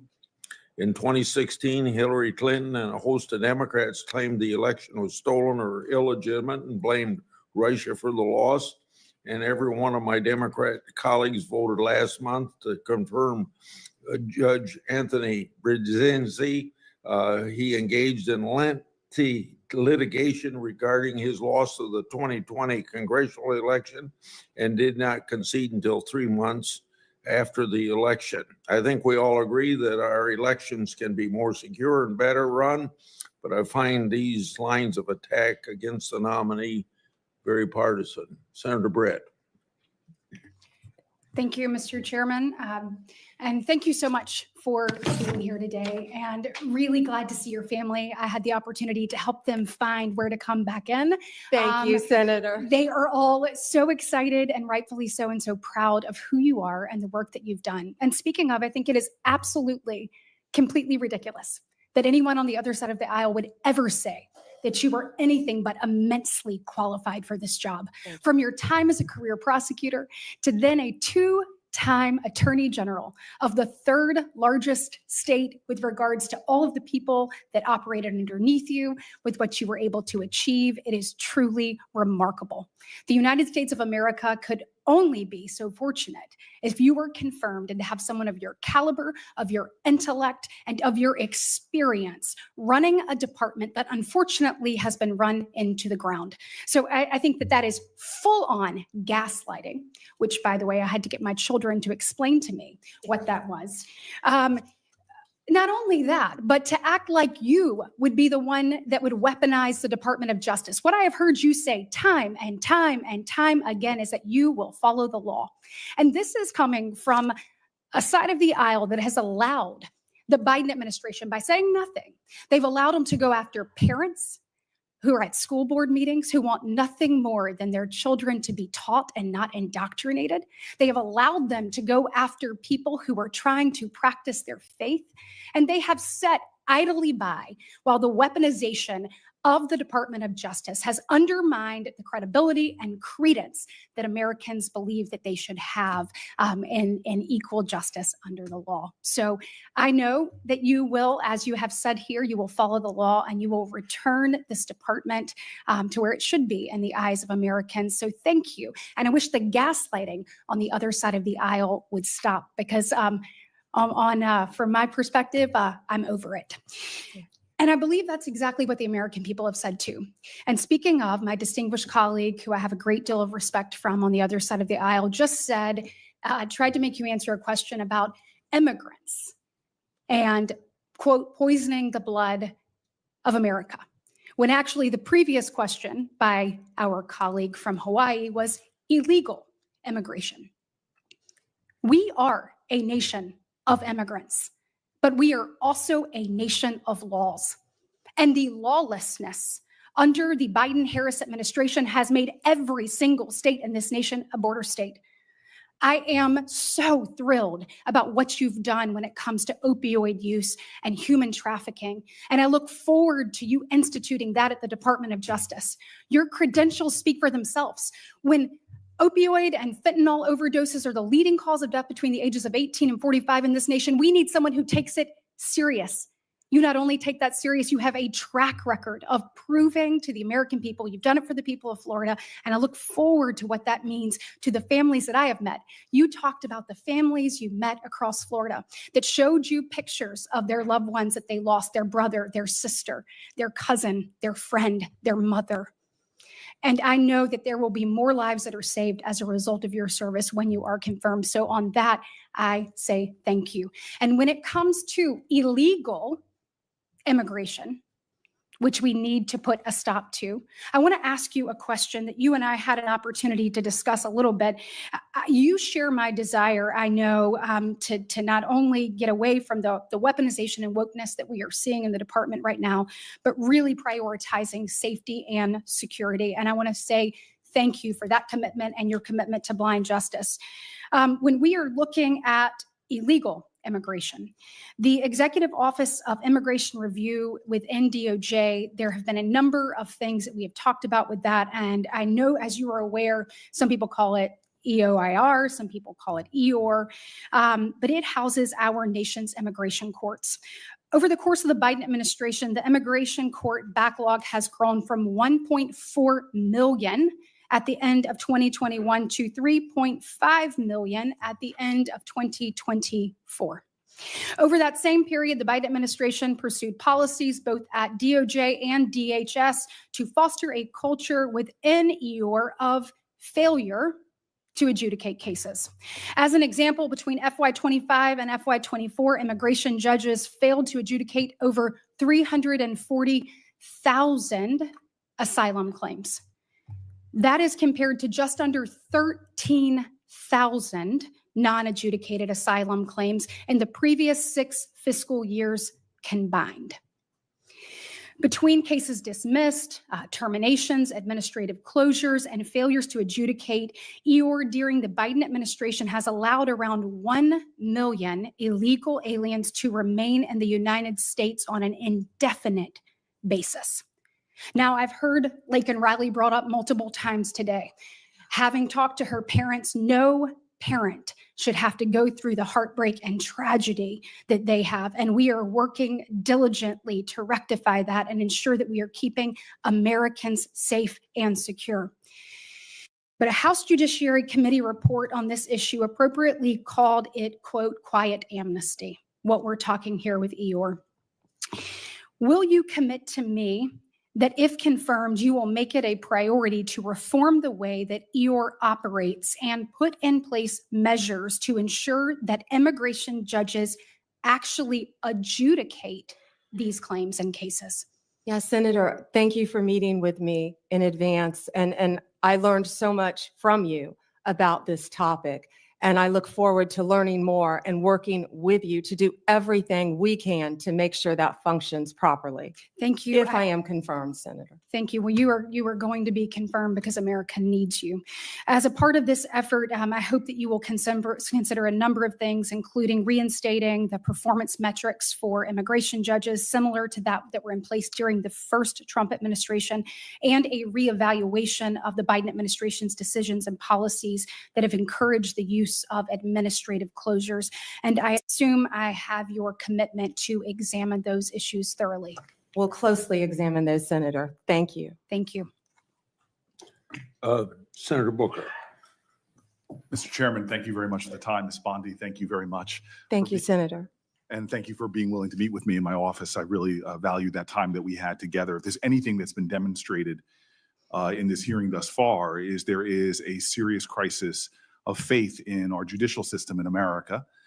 And we are at a time where, as Judge Learned Hand reminded us in his writings and speeches, that the power of the Constitution is only strong as long as it is believed in and had faith by the American people. And that faith is shaken by so much of the political tumult.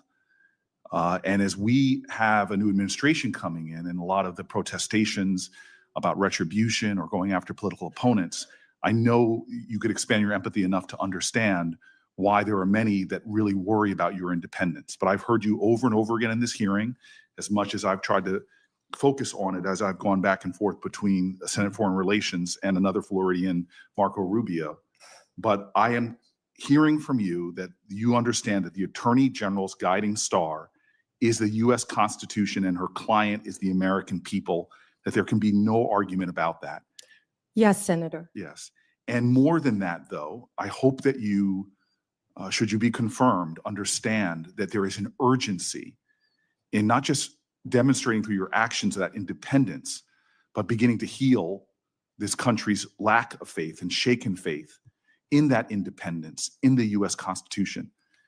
History may not long remember what any of us individually do here, but for the sake of our democracy, what you do to restore and repair the American faith, whether they be Democrats, Independents, or Republicans, is vital. I want to switch here to say publicly that when Donald Trump appointed Craig Carpenito as the U.S. Attorney in New Jersey, it was over the objections of myself and then Senator Menendez. I was wrong in my anticipation that he would not do good things in our state. He partnered with local leaders like those in Newark, New Jersey, to dramatically drive down crime. He was good for the safety of the city in which I live and the one that I led. Part of his strategy was to focus his resources on the most violent criminals. But that also meant that he used something that you know of called prosecutorial discretion. His strategies aligned with that of local leaders and was able to create historic drops in our murder rate. You know, through your experience, and you're intimately familiar, that enforcement decisions prosecutors must make every day, which charge to bring, which plea deal to offer, or what sentencing recommendation it makes, it's very important that local prosecutors understand that. Given this enormous discretion our legal system gives them, that they are best determined to make decisions about public safety. I'm very concerned that many people are starting to call for a time in our country where the Department of Justice should prosecute state and local prosecutors who exercise that prosecutorial discretion. As Attorney General, will you commit to respecting the autonomy of state and local prosecutors? Senator, we have to work together with state and local prosecutors. That's what I did my entire career. And if confirmed as Attorney General, I will continue to do that. They serve a vital function in our justice system. And you understand, like in my state, that sometimes they will decide not to go after certain low-level offenses in order to use their scarce resources to focus on the strategy of pursuing more dangerous people. Yes, Senator, I completely understand And that. those decisions shouldn't be politicized if they're part of a larger public safety strategy. No, Senator, when I was a state prosecutor, we used to sit down with the U.S. attorneys and talk about cases and work together. And that's what I'm discussing about bringing back the cooperation between state and local Thank you, Ms. Bondi. governments. I just want to continue. One of the most stunning hypocrisies I've found since I've been down here in Washington is every politician gives lip service to driving down gun violence. But the very federal authority, the Bureau of Alcohol, Tobacco, and Firearm, that is primarily focused on enforcing America's gun laws and keeping people safe, is hamstrung by federal leaders. The ATF's core responsibility is assisting in local law enforcement. When I was a mayor, I detailed local law enforcement to the ATF, but I'm stunned at how they have been stripped of resources, of their budget, and all of their capabilities to go after illegal gun running. When I was mayor of the city of Newark, we couldn't find one gun crime that was done with a legally purchased gun. But when I turned to the ATF leader at that time told me in private, we don't have the resources, support, or legal ability to go after these crimes.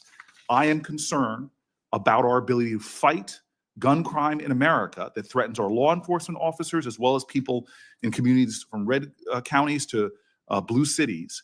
Will you commit to doing everything you can to making sure the ATF has its resources and the legal power to pursue illegal gun runners in our country? Senator, I will do everything in my power to prevent illegal gun runners in our country. When I left being a state prosecutor to run for Attorney General, I almost didn't run because I was working on a wire case involving illegal gun runners.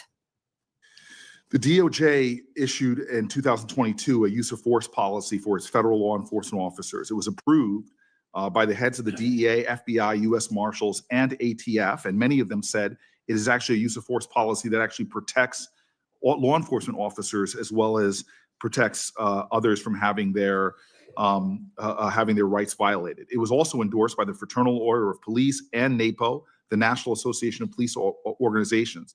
This policy is considered best practices in law enforcement. Will you commit to continuing this policy?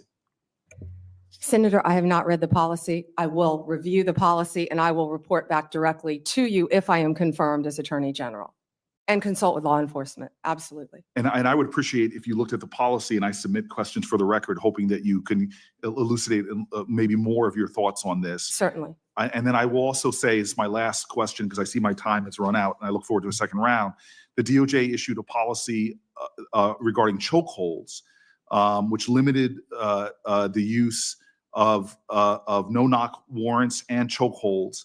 It's worth noting that Florida has outlawed no-knock entries altogether since 1994. Would you commit to continuing the 2021 DOJ policy on these issues? I'm familiar with the policy. I have not read it. I'm committed to reading it and studying it and reporting back to you on that policy once again. Thank you. Mr. Chairman, thank you. Senator Hawley. Thank you very much, Mr. Chairman. Ms. Bondi, welcome. Congratulations on your nomination. I'm so glad that you've been nominated, as we discussed when we had the chance to meet. Thank It you. was a pleasure to work with you as the State Attorney General for a number of years, and I'm delighted to see you here today before the committee. I look forward to your confirmation. You will be confirmed. I, too, have taken note of the number of times you have been asked about weaponization of the Department of Justice as if it was a theoretical possibility that might happen in the future. One of my colleagues on the other side said, weaponization may well occur under your tenure. We all know that weaponization has occurred like we've never seen before in American history under this administration. And I want to get even more specific. In the last 4 years, this administration has carried out an unprecedented attack and campaign against people of faith. If you look at the numbers, we've never seen anything like it before in American history. It has been one of the most disgraceful chapters in the history of the Justice Department and in the history of the FBI. And I hope that you will reverse this and do right by every American citizen, including especially people of faith. Let me give you some specifics. After the Dobbs case was decided by the Supreme Court, over 100 pregnancy care centers and over 300 churches in this country were attacked, vandalized, firebombed. Do you happen to know off the top of your head how many prosecutions Merrick Garland's Justice Department brought in those cases? I do not, Senator. It's a stunning number. It's 2. Hundreds of churches, hundreds of pregnancy care centers. And I might just add, these pregnancy care centers, the attacks on them, which were violent, which were gruesome, were egged on and encouraged by rhetoric from members of Congress, including members of this body, who have said that pregnancy care centers aren't real medicine, that they're not real doctors. They have legitimized these attacks. And the same thing was true of churches. And this Justice Department couldn't lift a finger to defend these Americans. But at the same time, they used legislation, a law known as the FACE Act, to prosecute at least 53 different pro-life demonstrators, including people like Mark Houck from Pennsylvania, to whom this Justice Department sent a SWAT team to his door in the early morning hours. He has, I think, 7 children. In the early morning hours, an FBI SWAT team shows up at his door to take him into custody and prosecute him. By the way, he was acquitted. This kind of outrageous, disparate treatment has to end. So here's my question to you. Will you protect churches and pregnancy care centers when they are targeted for violence, when they are targeted for intimidation, when their members or parishioners are threatened with violence or other acts of illegal behavior?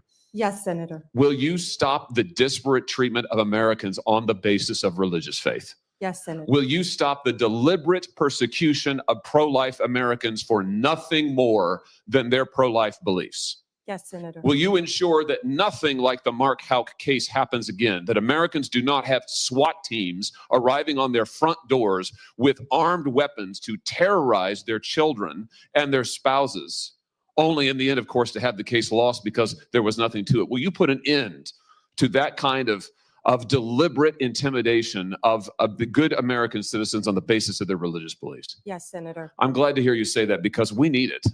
We need it. Ms. Bondi, we need a new chapter at the Justice Department, and we need it quickly. And I'm glad you're committed to it. Now, I also have heard you've been asked about your comment that you thought that in some cases we need to investigate the investigators, the ones who were bad. You know, I have to say, I'm glad to hear you stand by that. We need to do that. You need to do that. And I'll give you another example. I'm sure you've read about this memo, which I now hold in my hands. This memo that was developed by the FBI field office in Richmond, Virginia, 23rd January 2023, targeting Catholic parishes for spying, for recruitment of infiltrators. I mean, the memo goes on and on and on about the FBI's plans to put assets into Catholic parishes, into choirs.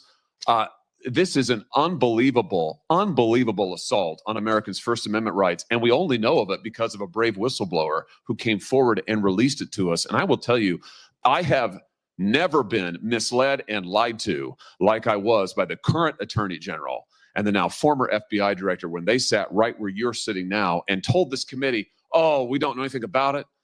Oh, only one field office was involved. It was the single work of a single field office and a very few individuals. As it turns out, that's not true. Multiple field offices were involved. Multiple individuals were involved.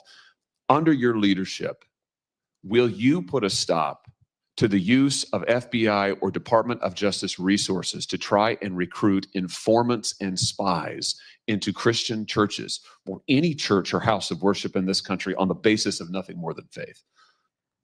Of course, Senator. Let me just say this. To our knowledge, no one who was involved in the writing and performance, execution of this memo has been disciplined or fired.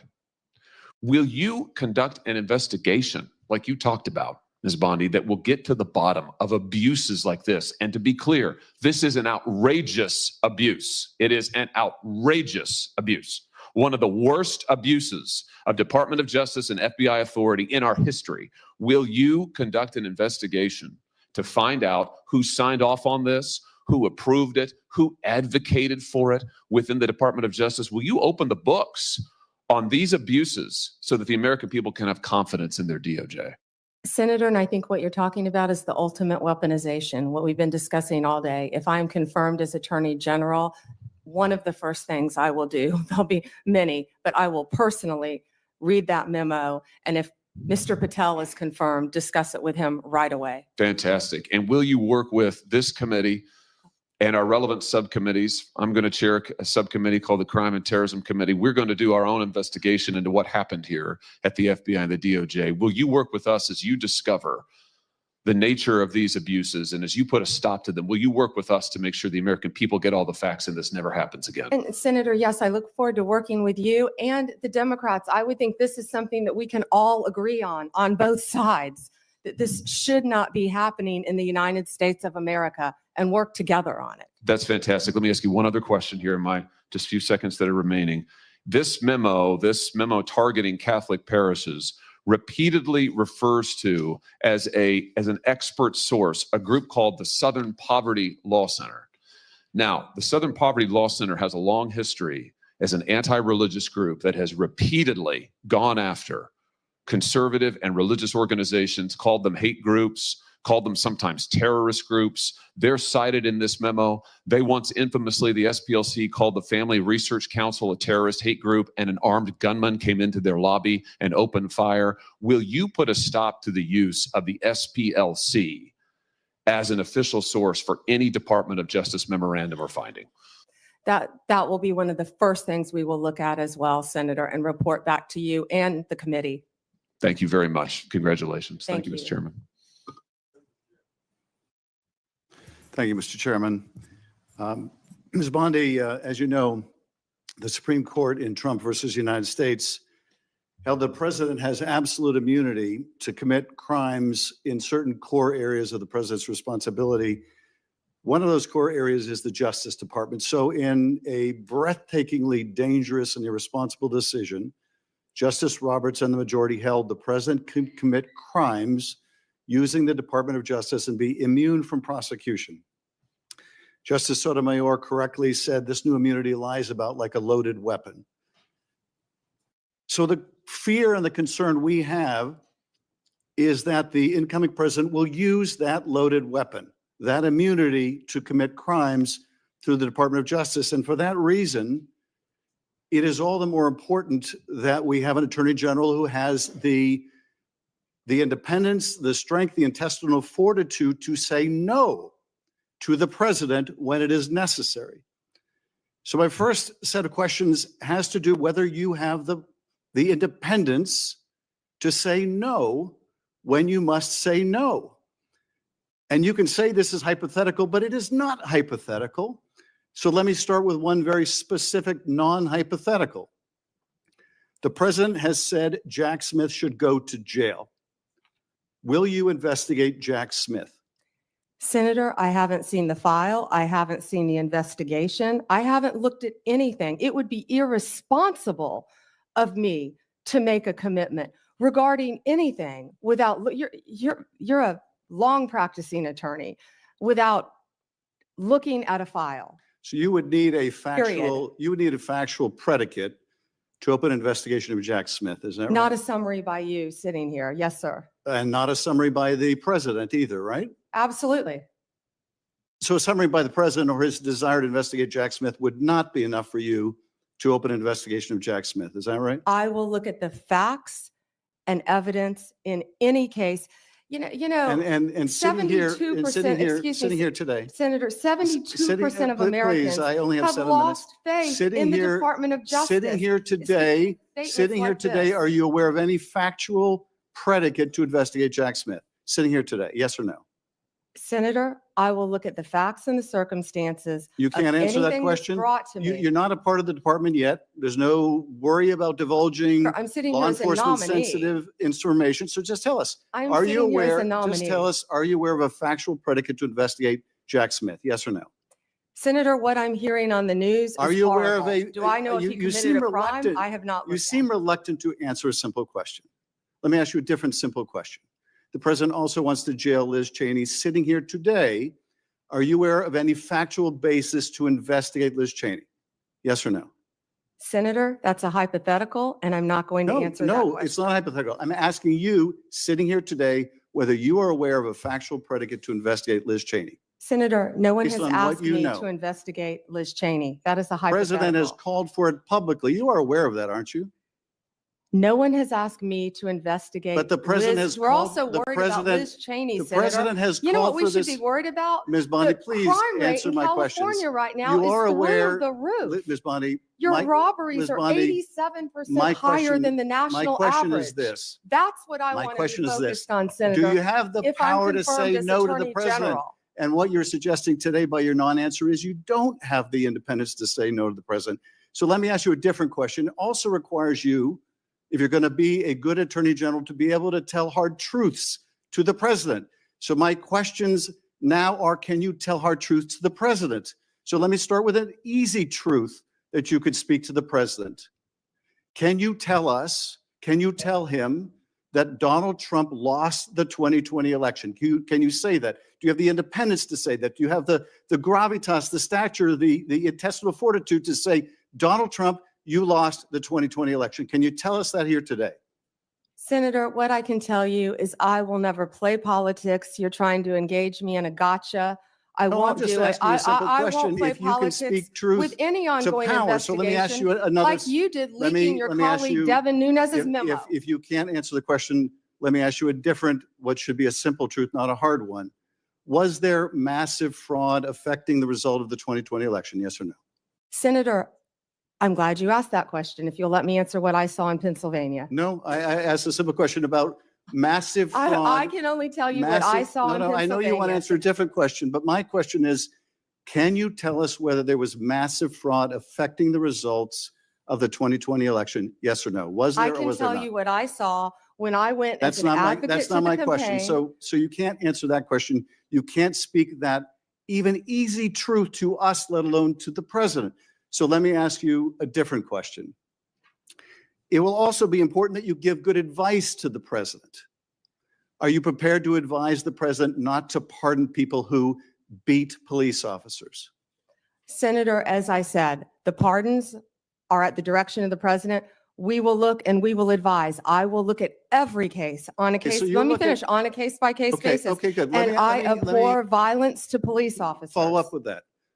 So will it be your advice to the president, Mr. President? I know you said you want to issue hundreds of pardons on day one. Will it be your advice to the president? No, Mr. President, I need to go over them on a case-by-case basis. Do not issue blanket pardons. Will that be your advice to the president? Senator, I have not looked at any of those files. If confirmed, I will look at the files And for will the you be able to pardons, as do, well will as you the be able to ongoing review investigation. hundreds of cases on day one? I will look at every file I am Of course asked you to won't. look So at. will you advise the Hey, president? Can I will answer you- the question? Well, my question I is. would have plenty of staff. You said, of course you want. You'll be able to review Listen, I'm hundreds not of going to cases on the first day? mislead this body nor you. All right, let me ask another question. You don't want to answer that. Let me ask You were another question. censured by It will Congress, also- Senator, for it will comments just also- like this that it are will so reckless. It will also be important for you to be able to preserve the records, the evidence of the department. Are you ready to commit that none of the evidence in the January 6th investigation will be destroyed under your watch? Senator, I will follow the law. I will consult with ethical officials in the Do you department. see any ethical basis to destroy evidence in the January 6th investigation? Then why can't you answer the question? Why can't you say, I commit to this committee, we will never destroy the evidence in the January 6th investigation? Why can't you give this committee and the American people that assurance? Are you frightened because evidence was destroyed against President Trump that was false? Is that why you're Why do frightened you now? have I can't difficulty? believe this is even, Why do you have difficulty answering that question? I can't believe Why do you you're have asking such a difficulty? question. Why do you have difficulty promising to preserve evidence at the Department of Justice? Why is that a difficult question? I will follow the law. It shouldn't be a difficult question. Thank you, Mr. Chairman. Ms. Bondi, I know that you are pleased that we are moving to the end of round one. And we appreciate your being here. And I appreciate that you told my California colleagues you were willing to work with them, even in light of the manner in which they have approached you. Now, one thing I think we need to have everybody understand that is watching this hearing today and everyone sitting in here what we have witnessed over the last 4 years with a weaponized DOJ. My colleagues have talked about this, and the American people know this. They know what was carried out against President Trump and his administration. And in November, they voted to see an end to 2 tiers of justice, 2 tiers of treatment, 2 tiers of access, because they have absolutely had it with the lies, with the accusations, and with the attacks that have come against so many people who were just seeking to live their lives. And then all of a sudden found the FBI or another federal agency or the DOJ knocking at their door. You know, Ms. Bondi, it would make you believe that my colleagues have learned nothing from the elections in November. They don't see this as a movie script that someone may have liked to write. What they see is this is real life. And they want a restoration to equal justice, equal access, equal treatment, abiding by the rule of law. Many of us have talked today about making America safe again. And in Tennessee, I hear a good bit about this. And as we've discussed your nomination, one of the things I've mentioned to people is your career as a prosecutor. And you have touched on that some today. And you are bringing that insight of being a prosecutor to bear. And I do appreciate that. Now, one thing that I think is noteworthy, and in preparation for the hearing, I looked some of these numbers up. During President Trump's first term, violent crime in this country actually fell. Yes. It fell by 17%. And in the first 2 years of the Biden administration, it soared by 43%.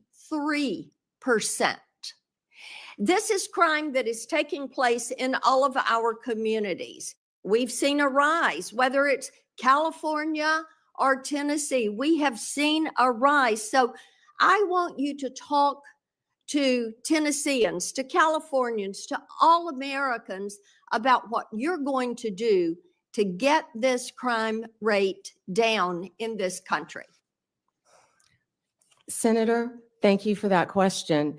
And despite the questions from Senator Schiff, I look forward to working with you and the state of California to do everything we can to fight violent crime in California. And you know as well as I, that crime is only going to go through the roof now after these forest fires. You're going to have looting. You're going to have price gouging. You're going to have so many things that I have dealt with in the state of Florida, and I am committed to working with California just as much as I am committed to working with you, Senator Kennedy, in the tragedy that just took place in Louisiana, given all the human beings that were murdered in your state. And we have the Super Bowl coming up in less than 3 weeks now, I believe, Senator. I've been a little busy, but we've got to ensure, if I'm confirmed, that everyone in this country is safe. And I will work with you. I will work with you, Senator. I will work with all of you in this country for everything that Senator Blackburn said. We have got to reduce violent crime, and we have got to restore integrity to our law enforcement officers. Donald Trump, we keep saying he won this election by 77.3 million votes and 312 electoral votes. Look at the map of California, Senator Schiff. It's bright red, the popular vote, for a reason. People want law and order. They want to be safe so they can go to take their children to school, so they can go to church, Senator Hawley. People want safe streets. Of course, we care about our economy and what's happening in this world. But if we're not safe, None of that works. We have got to come together. We have got to work together to make America safe again. And that in turn will make America great again. And I don't know where that phrase has become a bad word, because I think that's a great one, making America great again. Let me move on with you to something else that's about law and order, and that is Section 1507.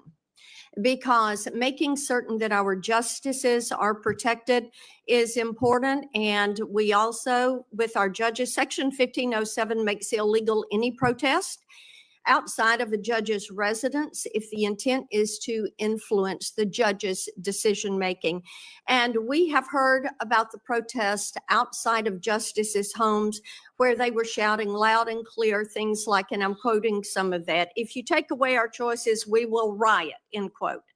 Another one, "No privacy for us, no peace for you," end quote. In other words, if the justices did not vote to uphold Roe and Casey, the protesters would continue to harass them.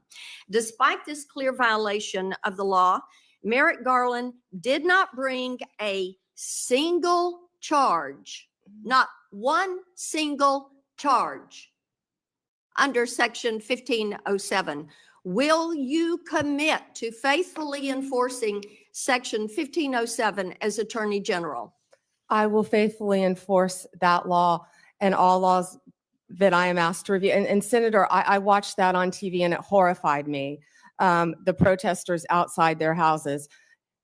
You can't do that for a reason, because our justices have to remain safe and unbiased and protected from threats, as do we all. But they do enjoy a special protection. And yes, that should be enforced. And thank you, Ms. Bondi. Thank you, Mr. Chairman. Yeah. We'll now have our second round that I announced earlier. We'll each have 4 minutes. When we were talking in my office, I brought up the importance of your listening to whistleblowers. And about 30 or 35 investigations I've got underway of the executive branch, and not just because of a Democrat president. Some of them are probably carryovers from Republican presidents.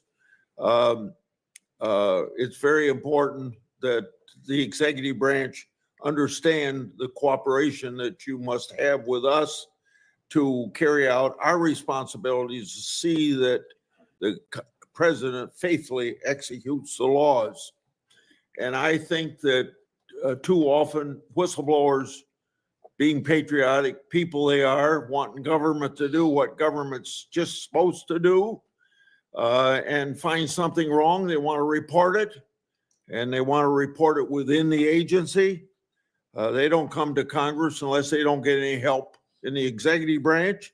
It seems to me that it's very important that you respect whistleblowers, but I've seen them treated like a skunk at a picnic by the agency they're in. I've seen them ruin themselves professionally. I see themselves. One time an FBI agent came to me, was escorted out of headquarters with his gun and badge taken away from him, just because the laboratory there was not using science to make sure that crime was actually committed. So now we have a new $40 million head or science lab so that people are protected and get their constitutional rights. So will you protect whistleblowers from retaliation and promote a culture? And I think that last thing, promote a culture, is more important, that values the important contribution of whistleblowers. Yes, and Senator, I think so people fully understand the importance of whistleblowers. They have to be able to tell the truth and come forward without fear of retaliation. And that's the purpose of the whistleblower statute. And when there's retaliation, the taxpayers' money's paying for that retaliation in most cases.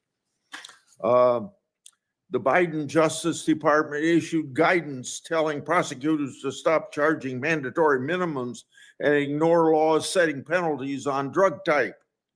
It also allowed folks to pay civil and criminal fines to politicize non-government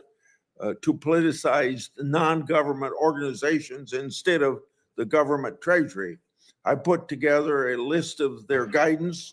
I find it very concerning and unfair to the taxpaying public. And I'd like to have you review those policies very soon after you're confirmed. Absolutely, Senator. In regard to antitrust, enforcing antitrust laws is extremely important to ensure that markets are fair and that consumers are protected. I've been active in making sure that the Justice Department and the FTC carefully scrutinize mergers and that they look out for anti-competitive behavior and predatory practices. I keep a close eye on these issues as they impact my state of Iowa, and particularly agriculture, healthcare, and technology industries. And I'm interested in your commitment to make antitrust enforcement a priority. Antitrust enforcement was a priority when I was a state AG, and it will be a priority if I am confirmed as Attorney General. And again, I am so proud to have Gail Slater handling that. She is do you agree that? loved by both sides of Okay. the aisle. Well, my time's up. Go ahead, Senator. Go ahead if you want. Okay. This is the Civil Rights Division in your department, if you're head of it, supposed to enforce laws against race and sex discrimination. But under the Biden administration, the Justice Department has arguably promoted discrimination and turned a blind eye to racist hiring practices. Do you agree that race and sex discrimination by employers is illegal, even if the discrimination is called diversity or equity? No one should be discriminated against. Okay, go ahead. I'm done. You owe me 44 seconds. Ms. Bondi, I'd like to say something and I hope you agree with it. Violence is never acceptable when it comes to political expression. Period. I think I said that initially. Yes, I do agree. Of course, I agree. I abhor that sort of thing happening when it comes to conservative Supreme Court justices. And I abhor it when it comes to Nancy Pelosi's husband being attacked in his home, That was horrible. which we should all say unequivocally, both are unacceptable. I think you agree, correct? Horrible. All right. I guess as I reflect on what you've said today, a couple things surprised me. I did not expect you to be as outspoken as you are about Kash Patel. He's been characterized as a professional career defense attorney and a career prosecutor. That's a pretty amazing achievement in his life. But he also has said and done some things which are impossible to understand and justify. For example, are you familiar with something called the QAnon conspiracy? I have heard of it, but I do not know what it is, but I've heard of it many times, Senator. So let me tell you what I've learned about it. Its core belief is that a cabal of satanic, cannibalistic child molesters are embedded within our government and are conspiring against President-elect Trump.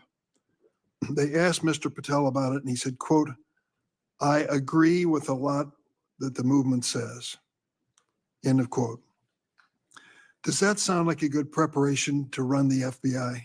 Senator, I don't know anything about, I had heard of QAnon, but I've never heard that definition attached to it at all. You're going to have to ask Mr. Patel about those statements. We will. And I'll tell you, until we get answers to those questions, I don't know many people on this side of the table will give him an unequivocal endorsement. This and his enemies list, what he calls his government gangsters. This is what you expect of Stasi. This is what you expect of secret police. It is not what you expect of justice in America, as you've even described it at the table today. So I would say this unequivocal support of Mr. Patel should at least have some reservation until he explains some of these outrageous positions he has taken. I look forward to hearing his testimony about QAnon in front of this committee. You will. Let me say another word about January 6th and what happened. We lived through it, many of us. We'll never forget it. To think that the United States of America's Capitol building was desecrated by an insurrectionist mob that came in and did horrible things particularly to our police force that keeps you safe as you sit there and keeps us safe every single day. Over 100 of them were attacked by these demonstrators. One, Kenneth Bonowitz, a member of the so-called Proud Boys, another alt-right group, assaulted at least 6 officers, placed one in a chokehold and lifted him up by the neck. Bonowitz injured one officer so severely he had to retire. Kyle Fitzsimmons, convicted for 5 separate assaults against law enforcement, including one that caused a career-ending and life-altering injury to U.S. Capitol Police Sergeant Aquilino Ganell. Can you understand why when Donald Trump says, the day I am inaugurated as president, I will issue a blanket pardon to these, quote, political prisoners? We view this with an outrage on our side. These men and women risk their lives for us every day, and they almost died. Some of them did die in the course of this attack. Why aren't we treating them as such, and why do you have to reserve judgment? Vice President Vance didn't when he was asked this week. He said that pardon should not be extended to those who were guilty of violence against policemen. Yeah, and Senator, I do not agree with violence against anyone, but especially police officers. And every time I've been walking through these halls, meeting with all of you, the men and women of the Capitol Police Department are incredible. They do a great job. They deserve to be safe. And I do not agree with violence against any police officer. I would hope. I never have, Senator. You weren't able to answer my question affirmatively earlier, but I would hope that if this moves forward in a positive way on your nomination, you will speak up at some point on behalf of these police officers who are keeping you safe today and your family safe. I yield. Okay. Before Senator Graham, I want to enter into the record without objection from the members of this committee, letters from law enforcement groups who support Ms. Bondi's nomination. These groups include the Fraternal Order of Police, the National Sheriff's Association, the National Association of Police Organizations. They praise her, quote, support for law enforcement, crime prevention, and public safety, end of quote, without objection. So ordered. Senator Graham. Thank you. Well, I've been gone for a while, so they're asking you about Kash Patel. It must be going pretty well. You didn't miss anything, Senator. So that's just an observation. So anyway, thanks to my colleagues on the Democratic side. It's been a good hearing. And a couple things. Pardons. If somebody applies for a pardon, you'll give the president legal advice as to whether or not he should grant it. Is that the way the system works? Yes, Senator. Okay. So rather than prejudging what you would do, you would look at the application and give him your best advice. And you don't like people who beat up cops. Correct. I hope no one does. Yeah. Okay. Fair enough. So let's just get back to the process. I'm not going to speak for the president, Yeah. but the president does not like people that abuse police officers either. Yeah. Well, the hope is that through this pardon process, you'll make a rational decision based on the applicant rather than deciding the outcome in a Senate hearing. That's all I'm asking. That's what I would want if I represented somebody. I'd want at least to be heard. Now, Section 230, are you familiar with it? Yes, Senator. One thing that unites this committee is protecting children and society at large from social media abuse. We passed online privacy legislation. Senator Durbin's been great to work with. Everybody, Klobuchar, we're all trying to find out how to empower people who may be victims of social media. To empower a parent whose child's been bullied, when you call the social media platform and they blow you off, you go to court and they kick you out of court because of Section 230. Sexual exploitation of children on the internet. We've heard stories that make us just break our hearts. We're united of trying to give people a say. If they take your content down, you're appealing to the people who made the decision to take your content down. So what I want to do, along with Senator Hawley, everybody, is repeal Section 230 or replace it with a system that empowers consumers who may have been hurt. Do you agree with that? Senator, I would love to look at that with you. I'm not familiar with what you want to do on the issue. I've talked to Senator Klobuchar. I think Senator Durbin and I may have even discussed it, but I'm committed to looking at that with you. There are so many issues online that's one of the things. We have to find things that can bring us together now. And this has to be one of them. Well, just Protecting our children. here's what FBI director said, Ray, where you agree with him not, I agree with this. I see blinking lights everywhere I turn regarding the national security threats. Does that make sense to you?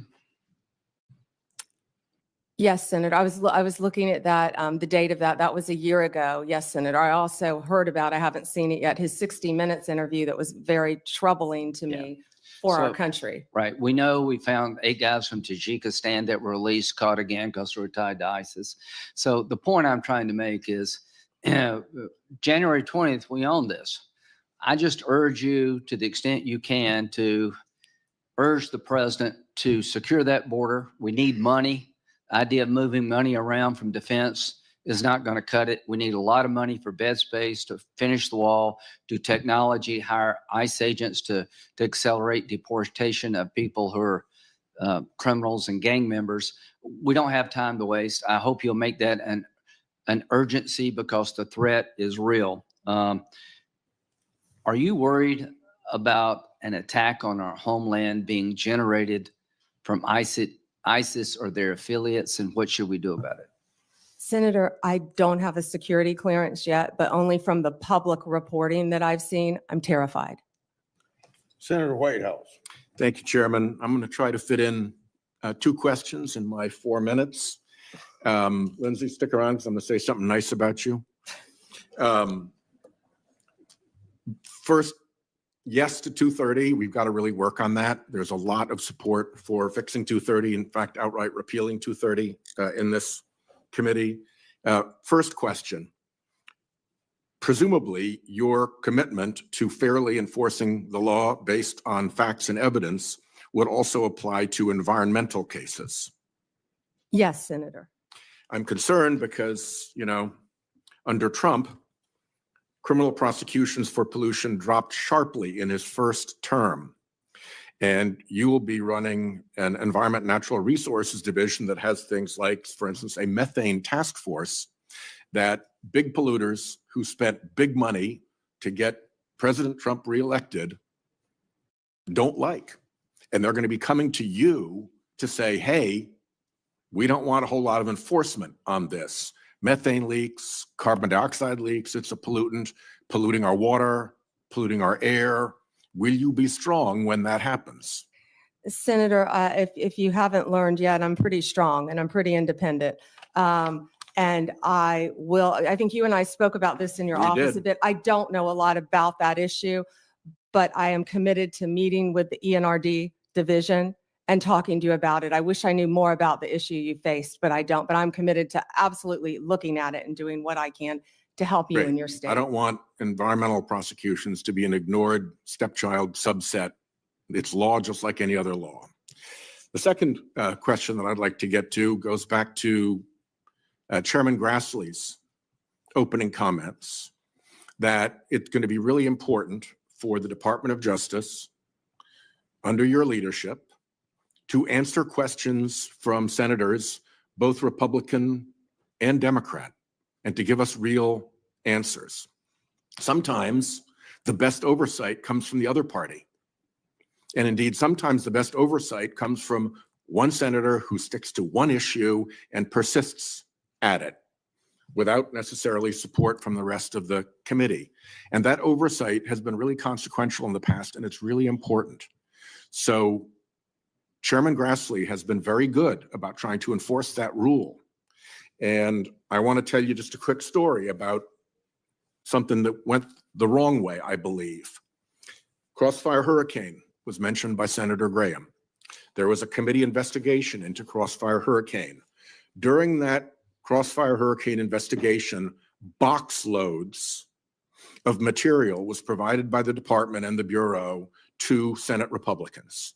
They got files, they got investigative reports, they got internal memos, they got stuff that would not be FOIA-able. They really were able to do a deep dive because they got everything they asked for, even stuff that the FBI would ordinarily not produce. That was happening on that side of the aisle.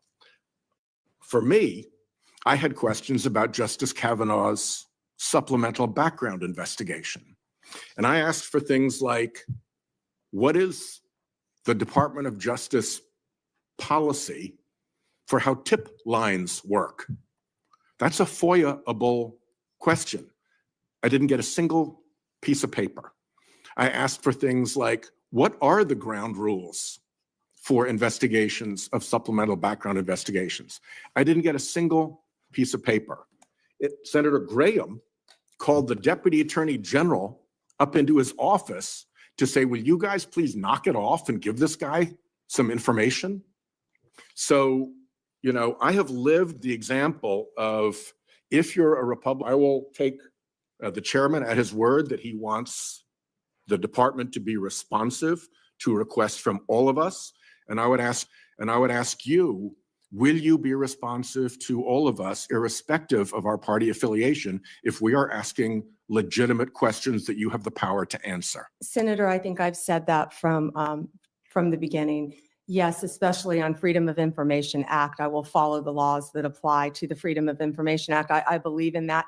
I actually dealt with the public records when I was a state prosecutor. It's been so long ago, I'd forgotten about that. Yeah. So I Well, just to handled be- all the public One records. just sort of point of order here. The FOIA, the Freedom of Information Act process is one thing. Anybody can get information under the Freedom of Information Act process.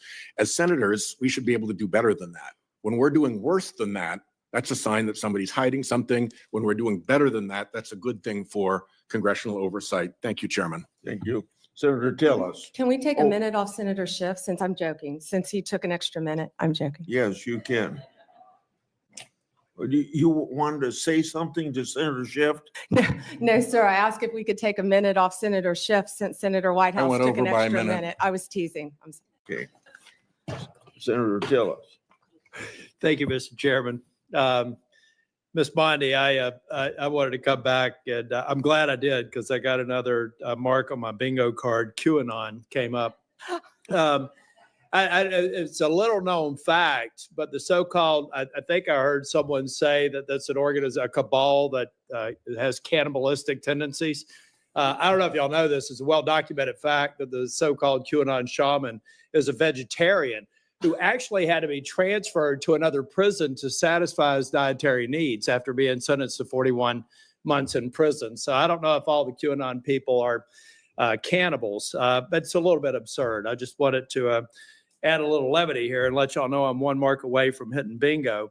Yeah, but you know, it's important to talk about this, folks, because this is the part I don't like about the big committee. I love intellectual property subcommittee because we don't get into this theater. But it's just absurd to think that, and it was mentioned in reference to a comment that Kash Patel made, who I spoke with earlier today. You know, it's just absurd to kind of throw that stuff out there. Does anybody honestly believe someone with a distinguished career like Kash Patel thinks that a cannibalistic cabal controlling the internals of government really exists? Let me give you an example why I resist that notion. I resist the notion that most of the members here, who all raise tens of millions of dollars through ActBlue, that has a subpage that only until Senator Butler finally told them to take it down, after I spent a year ranting about it, on their ActBlue, a subpage on ActBlue had the all cops are bastards subpage and fundraising drive.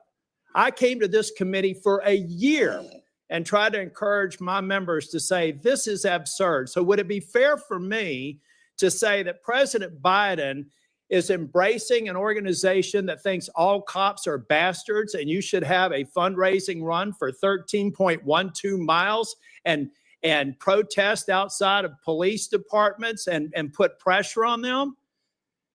Saying that President Trump or you or anybody else or somehow or Kash Patel have an allegiance, it's so absurd to think in a big hearing like this. We actually just talked about that we actually think someone of the stature and the experience that would come before this committee would actually think a bunch of people-eating cabals controlling the innards of government was real. That's just being, I get the theatrics, I get the marketing department thought it'd be really cool if it was said, but guys, that's not us at our best. And I just thought it was kind of funny that he's a vegetarian too. But I want to go back to, this is a narrative that people are going to force, and I'm going to trust you to do what you do as a prosecutor. Like you said earlier, you're going to examine the facts of a case. You're going to give the president your best advice. If you, I cannot believe if there is compelling evidence that you as a prosecutor know that this person breached the Capitol and injured a police officer, that the president would even ask you to consider it. And I certainly can't imagine you recommending that they move forward. It's a hypothetical. I don't want you to respond to it, but your track record as a prosecutor would suggest otherwise. Last question. You mentioned that when you were dealing with some of the opioid challenge, I think it was opiates, Oxycontin, I believe you mentioned, that you went up against your own party or you got some pushback from your own party. Would you explain how you have looked at your party and done the courageous thing of speaking truth to them? Oh, I remember when that started. Several of my former colleagues are behind me. They're probably smiling, but I remember when that started, I said, oh, I'll never get elected to a second term. Because yes, I fought for what I believed in based on meeting these victims' families and seeing the need. And I fought the industry. Whew, that was a and you big were in an industry. elected and position. the doctors. You were in an elected position with a lot of people with a target on you, and you stood firm. Thank you. More than once, Senator. Thank you. Senator Coons. Thank you, Chairman Grassley.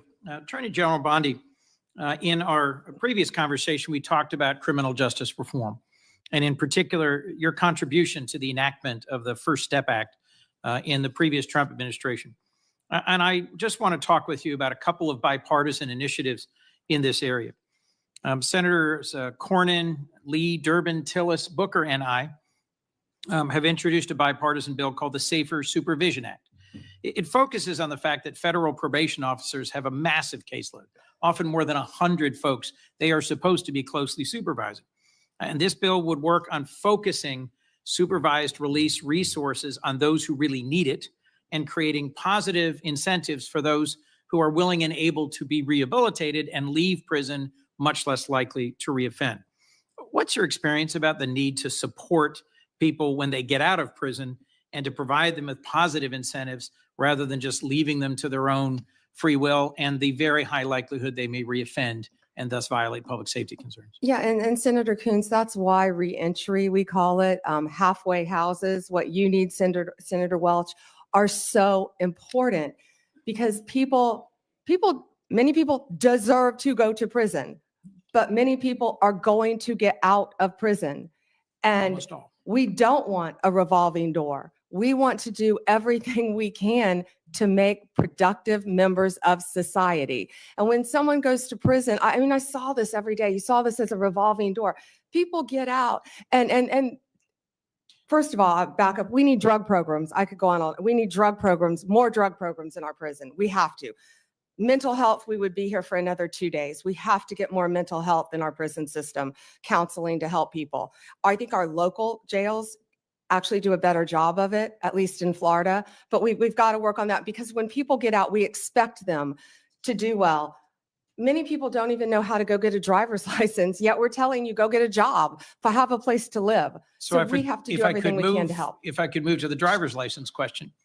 I've also led a bipartisan bill with Senator Wicker. Senator Grassley is also a co-sponsor. It's called the Driving for Opportunity Act. And it recognizes that in many states, there is a practice of suspending driver's licenses where someone is too poor to pay their court-related or public safety-related fines and fees, but where the driver's license isn't suspended because they're dangerously driving. It's just because they haven't paid their fines and fees. And then without a driver's license, they lose their job or they're not able to get a job. Would you be willing to work with this bipartisan group of us on these two bills, Driving for Opportunity and the Safer Supervision Act? I would love to read both of them, and I was unaware of that happening with driver's license. Last two questions. Clemency, as we discussed, often near the end of an administration, there's a rush to consider pardons. Would you be willing to work at a more institutionalized clemency process where there aren't just lots of commutations near the end of a term, but where there's a regular process where the DOJ and the clemency process is looked at to see whether there are reforms that should be made and recommendations that could be made to the president throughout his term? I would love to look at that process. I can tell you that the pardons, the commutations that Joe Biden just made were abhorrent to me, absolutely abhorrent, taking people off death row. I looked at the facts of many of those cases and they were so troubling to me. I don't know what process you intend to implement, but I would love to study that with you. Well, we talked positively about your experience and mine with drug courts, veterans courts, mental health courts. There are some things we will continue to disagree about and other things I hope we can work on together. Thank you. Thank you, Senator. Senator Lee. Thank you, Mr. Chairman. Ms. Bondi, as you're aware, criminal justice reform has been an important part of my role on this committee. I worked for the better part of a decade with Senator Durbin, Chairman Grassley, Senator Whitehouse, Senator Cornyn, Senator Booker, and a bunch of others to eventually pass the First Step Act, which President Trump signed into law in December of 2018. The First Step Act, as the name implies, was intended to be the first of multiple steps. Much remains to be done, including with the implementation of the First Step Act.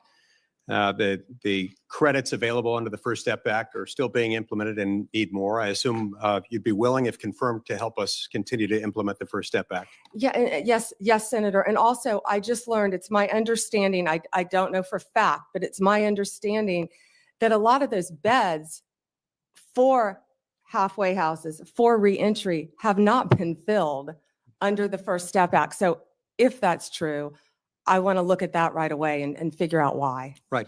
And I think other reforms like the Safer Supervision Act, of which I'm a co-sponsor, can also be helpful on that front.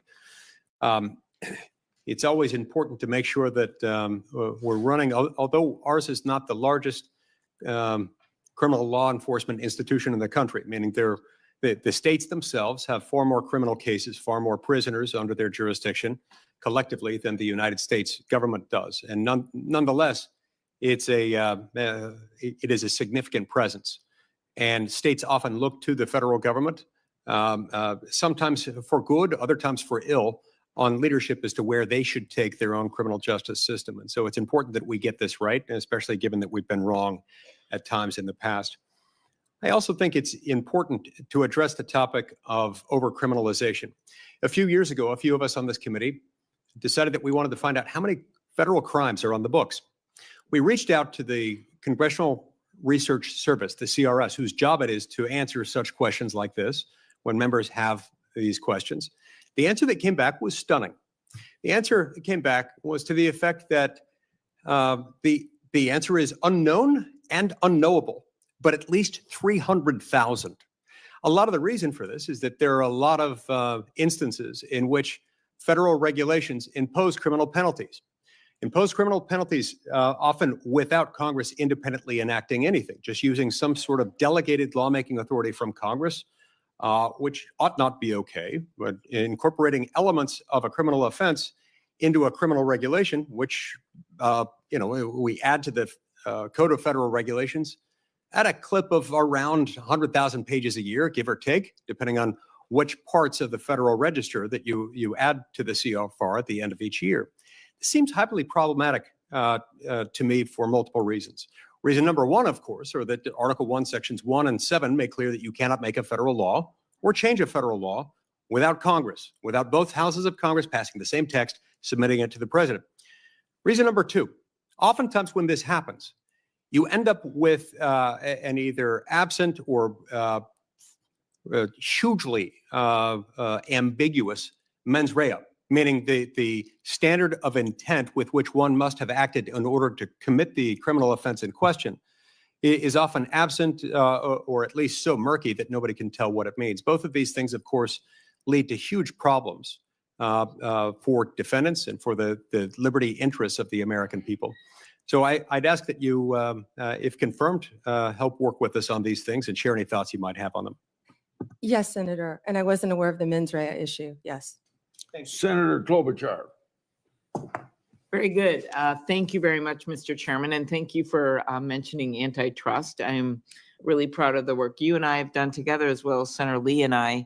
And I know we discussed with you, Ms. Bondi, the work on allowing state AGs, a bill that Senator Lee led, and I was the Democratic lead on letting state AGs keep the antitrust cases involving tech in their states. And Senator Grassley and I successfully passed our bill to finally update the merger fees, which have allowed larger mergers have to pay in more, smaller mergers less, and that has led, along with other reasons, to beef up the antitrust division of antitrust during the last few years. And I want to make sure that you are committed to continuing a strong antitrust division with adequate personnel.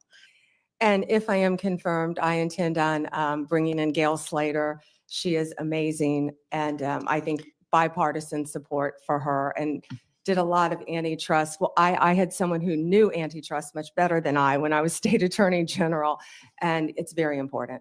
But how Very about important. the resources for the division? It has been under this administration, the current outgoing one, they have added lawyers and others to it. And my question was, is if you'll continue that. Yes, I was actually looking at the structure of that unit, and if I am confirmed, I've been a little busy. I plan on working with Gail Okay. Slater and all the lawyers in that unit. Okay.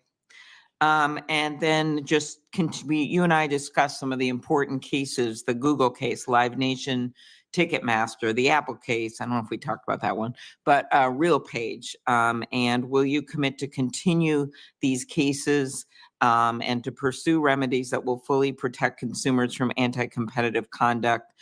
I'm not asking what the result will be. I can imagine you couldn't answer that, but I'm just asking that under if you are confirmed that you will continue the work on these cases. Yes, Senator, I haven't looked at those on a case-by-case basis, but I'm committed to that type of case and protecting consumers. And I will look at that and have that unit look at that right away. Thank you.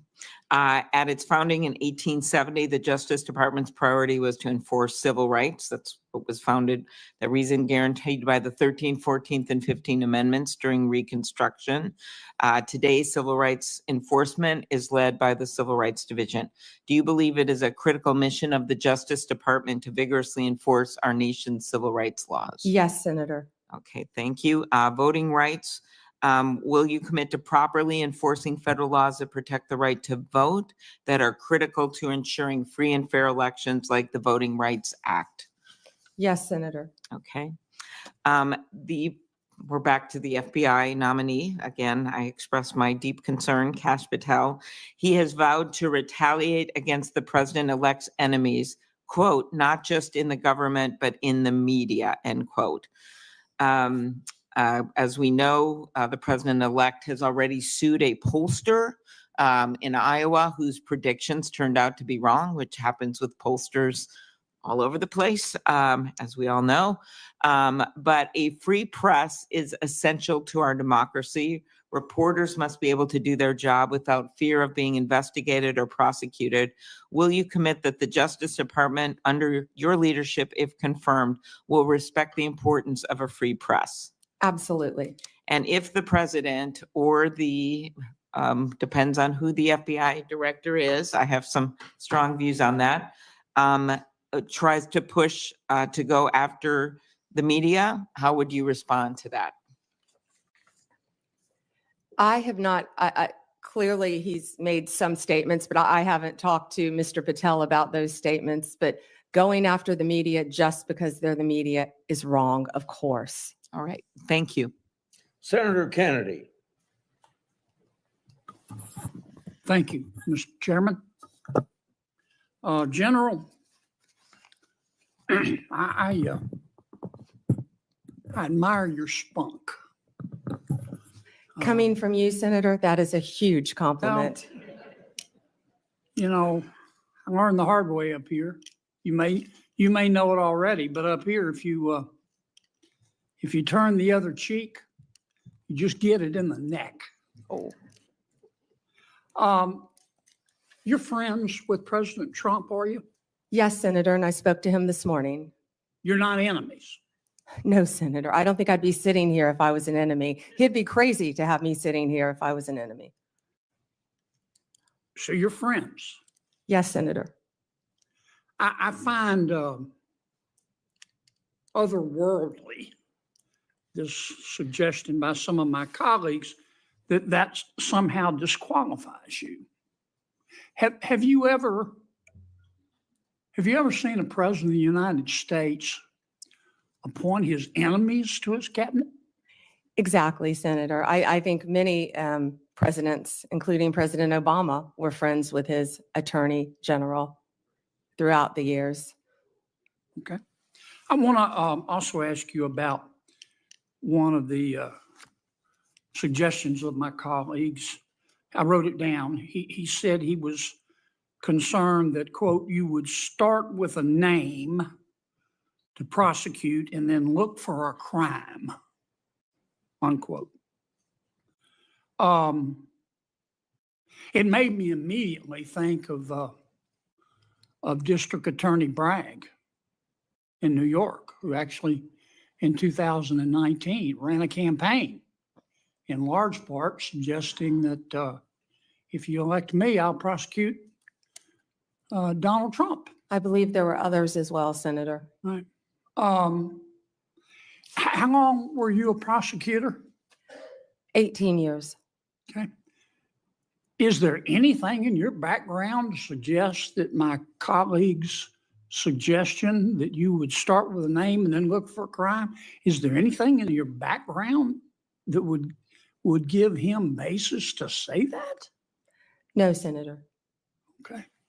Have you ever done that? No, Senator. And You I ever think I have a lot of former colleagues sitting behind me who would back me up on that as well. Do you plan to do that as Attorney General? Of course not, Senator. I hope no attorney general going forward would ever do that.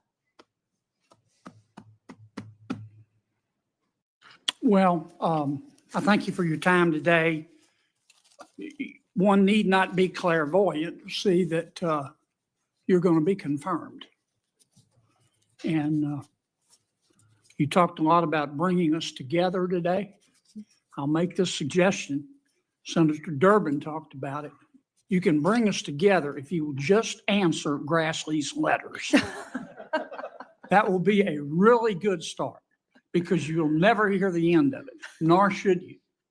The man he's like a dog on a bone. Thank you, Senator.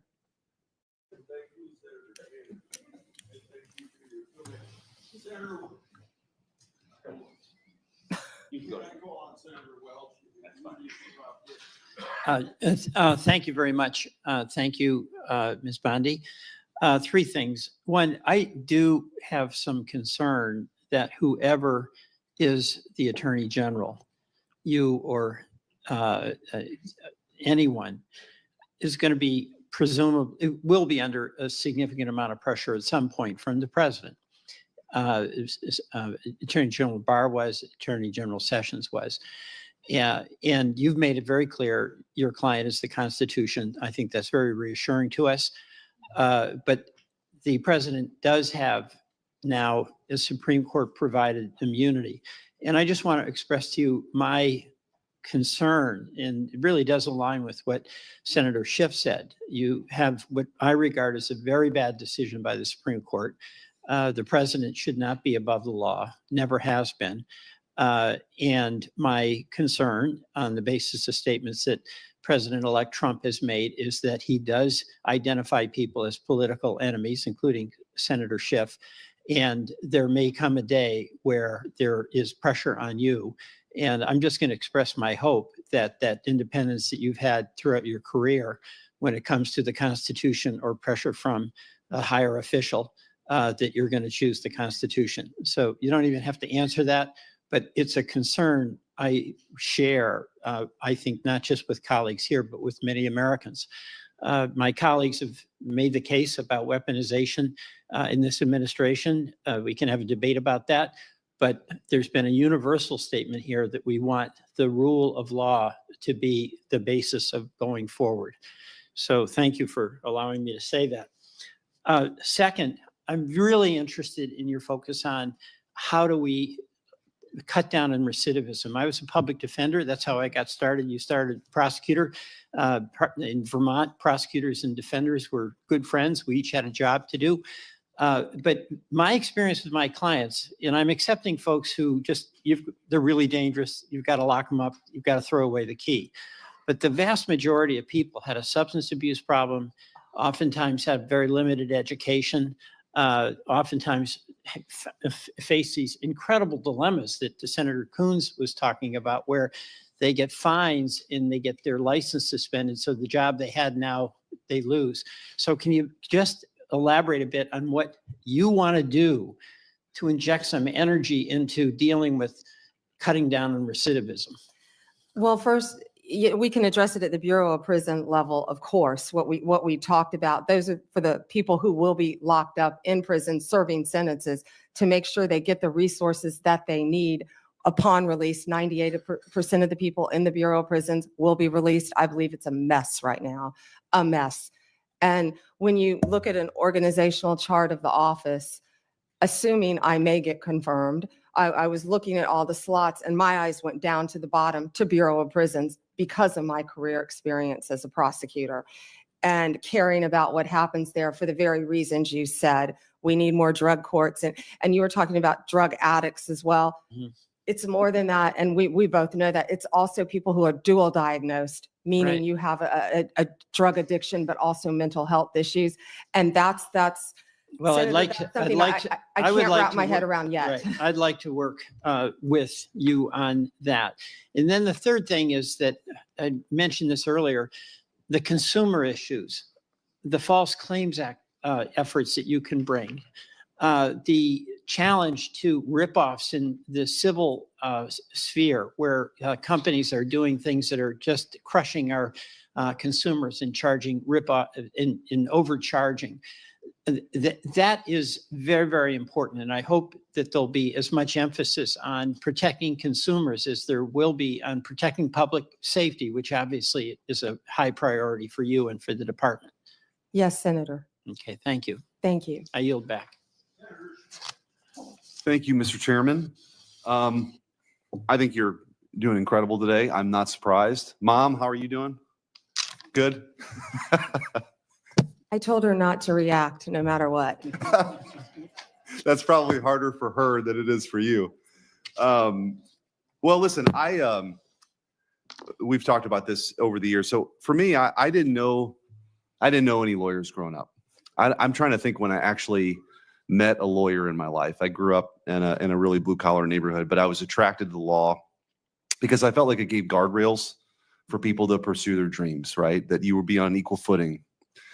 And I think that your fights for the little guy, I referenced this in the opening statements, are admirable. And, you got some questions earlier about, are you willing to stand up against corporate interests, or are you willing to fight back? I mean, I think you've demonstrated that, right?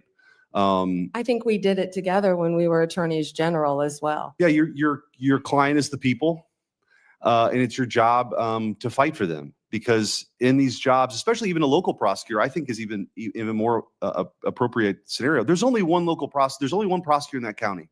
So it's interesting when we have these discussions about some of these prosecutors across the country. And Senator Hawley and I know there's been a couple in Missouri, and they're all around. When they decide not to charge violent criminals, there's nobody else who can do that. There's nobody else that can do that. One of the things that when I was Attorney General, we were able to do when President Trump was in office, sadly, the Biden administration dropped this effort, was we had assistant AGs deputized as assistant U.S. attorneys to help fight violent crime, to add capacity. And when, there was a surge to take on some of the most violent criminals on the streets, we were there to help. Those are the kind of partnerships I'm guessing that you'll look towards, right? To get back to the core mission of taking on violent crime and fighting for the little guy. So I wanted to give you a little bit of an opportunity to talk about that. And also sort of what's your vision? You're answering a lot of questions. What's your vision for the department?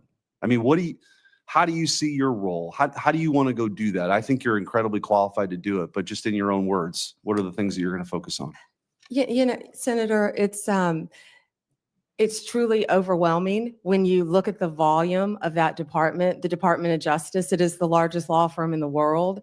and manages the largest law enforcement agencies. And that's why, first and foremost, what I did when I was Attorney General, you surround yourself with great people. And that includes Gail Slater, that includes my Chief of Staff, if I am confirmed, my deputy, and so on and so on, and work from there. But look at each and every department. And I don't know if one department is more important than the other, but I will work very hard every day. And as Senator Welsh had said, it's not only fighting crime. I think that's just first and foremost on Americans' minds right now. But that's why there is an entire huge civil division that falls under the Department of Justice to protect consumers, to do the antitrust cases, to do all the Medicare cases, to do all of the other cases. So it's multifaceted. But first and foremost, of course, to keep America safe and restore integrity to that department. I don't think I can stress enough that 72% of Americans have lost faith in the Department of Justice. Yeah, and I think that the belief that the American people need to have, again, is that people are going to be treated the same. As you said earlier, there's only one tier. There's not two tiers of justice. And I think that's when you really dig down to some of the comments you've heard and questions on, at least on this side, that's the big concern. I don't want it tilted in anybody's direction. You just want it to be fair. And you want certainly the top law enforcement official in the country to view it that way. I think you do. And I think your history, your qualifications, your demeanor, your character warrant a bipartisan vote. I hope you get it. I really do. You deserve it. Thank you, Senator. Senator Blumenthal. Thanks, Mr. Chairman. Again, thank you, Ms. Bondi, for answering our question. I want to come back to TikTok. And we ran out of time when I was asking you before about the importance of the law that was passed overwhelmingly bipartisan majority here in the United States Congress. As you know, last year, a Chinese hacking group, it was called Salt Typhoon, broke into several American phone companies, reportedly used that access to spy on the White House, the FBI, other sensitive government targets. The threat of Chinese communist espionage goes beyond just watching. It also involved potentially shutting down our grids, other critical infrastructure. I assume you agree with me that Chinese cyber warfare, espionage, malign influence is an existential threat to America. It is an existential threat, Senator, and also I have not seen it yet, but from what I've heard about former FBI Director Ray's comments on 60 Minutes regarding China, sleeper cells within our own country infiltrating our water systems, our natural gas lines, telecommunications, a very, very real threat to our country. I'm glad that we agree, and as you know, and as the Department of Justice has noted, it's not classified, so we can talk about it openly, that ByteDance is beholden to the demands of the Chinese government. It is controlled by the Chinese government, and it in turn controls TikTok. Do you agree that ByteDance's control, ownership, exploitation of TikTok is a threat to American national security? Senator, this is pending litigation within the Department of Justice. Okay, let me put it differently. It's not pending litigation within the Department of Justice. It's in the courts. In the courts. And the Department of Justice is currently defending the constitutionality of American law. Will you continue to defend the law passed by the Congress defending America's national security? Senator, I would be irresponsible for me to talk about anything. It is pending litigation. You know, I was Attorney General, and I'm not trying to hedge on anything, Senator. I'm just having a problem with the idea that you won't tell me that the Department of Justice will continue to defend against constitutional attacks the law of the United States. When I was Attorney General of the state of Connecticut, I would say I have an obligation to defend the law of Connecticut against any attacks. You have an obligation, what you did as Attorney General of Florida, to go to court when those laws were attacked. You have an obligation as United States Attorney General to do what this Attorney General is doing. Whether you agree with it or not, and frankly, whatever the president thinks about that law, you have an obligation to defend it. This is an easy question for you. Will you defend laws of the United States of America against constitutional attacks? I'm asking you in general. In general, yes. And with respect to the law that would require divestiture of TikTok, which is a law passed by this body and supported by, I think, a majority of members on both sides of the aisle, why can't you tell us that you will defend it? Senator, I'm not hedging. This is all pending litigation. And I can't talk about pending litigation if confirmed as Attorney General. I have to tell you with all due respect, that answer is unacceptable to me. Thank you. Thank you.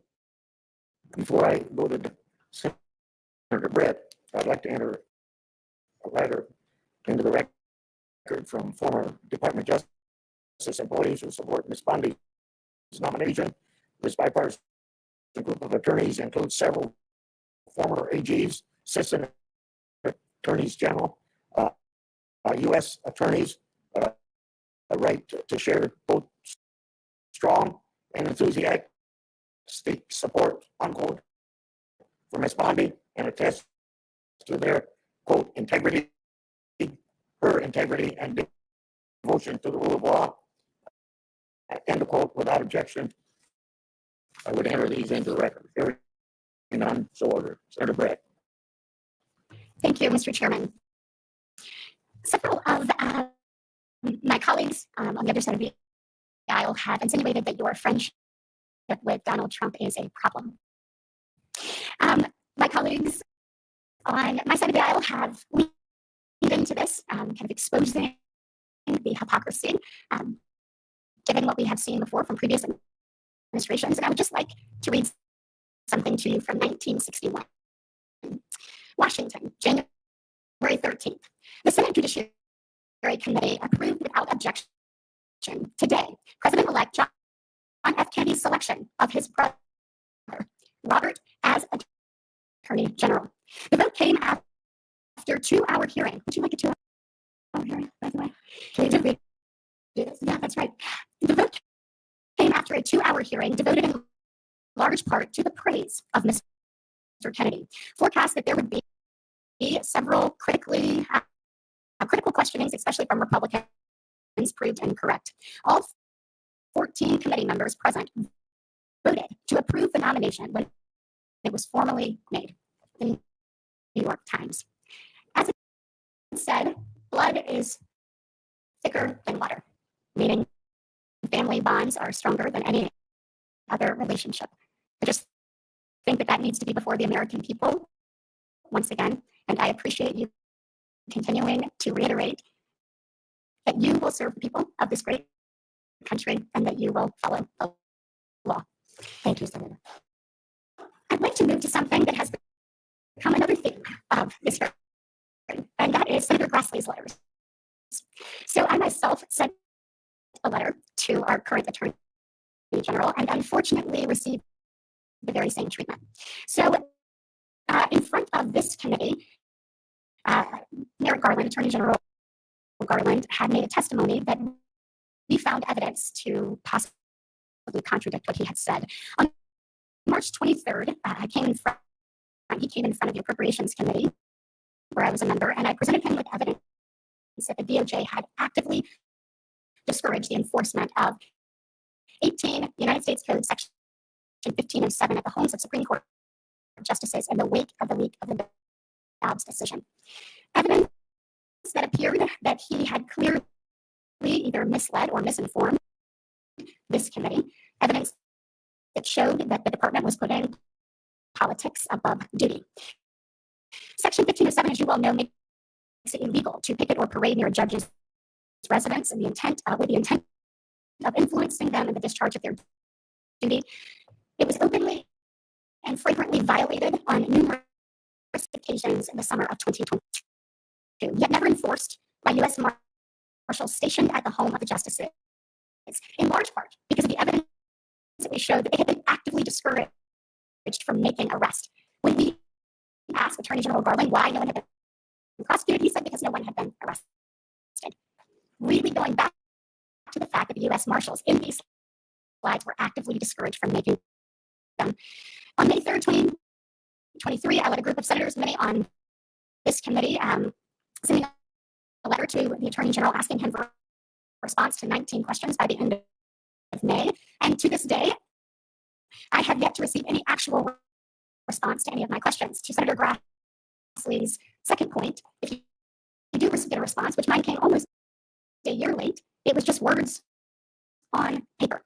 And so what I'd like to know from you is two things. One, if confirmed, will you do everything in your power to have yourself or one of your top officials respond in a timely manner to those of us on this committee? And second, since I am almost out of time, will you commit to working to help me get answers about why this happened in the Department of Justice so that we can ensure that it never happens again? Yes, Senator, it sounds like we're going to have to open an entire unit to handle Senator Grassley's letters to respond to them. That's what we all like to hear. Senator Booker. Thank you. I'm grateful to Senator Britt for bringing that up. It's probably one of those bipartisan commitments if we're going to fulfill our duties as the Constitution to give oversight. It's really important that we get timely responses. I'm grateful for that. I want to jump back right in where we were talking in last is just about the crack and powder cocaine disparities that we discussed in my office. It's something this committee in a bipartisan way have done a lot on. We discussed about the 18-to-1 sentencing disparity, which came down from 100 to 1. I've been working in good faith with people like Senator Grassley on trying to just get justice with that, move it as much towards 1-to-1 as possible. We know that actually in Florida, your home state as well as 43 other states, it's 1-to-1. Thank you for making my question quicker. Will you commit to continuing the DOJ 2002 policy of just enforcing it as if it was 1-to-1? Yeah, and I will look at that policy if I am confirmed as Attorney General. I had no idea it was 18-to-1. That I will look at that policy if confirmed and report back to you right away. It sounds like if I'm confirmed, I have a lot of reporting backs to do right away. Thank you. But I will, Senator. Am I overly stating the fact that reading from your expression that you seem to think that 18-to-1, especially given what's going on in Florida, seems unreasonable? I was unaware that that was happening and why you would want it to be 1-to-1. Right. I know your sincere and heartfelt beliefs on abortion in general, and I respect that and our differences on it. But when it comes to medication abortion, over 2 decades ago, the Food and Drug Administration approved the medication abortion pill mifepristone as safe and effective. Decades of research continue to confirm the drug's safety.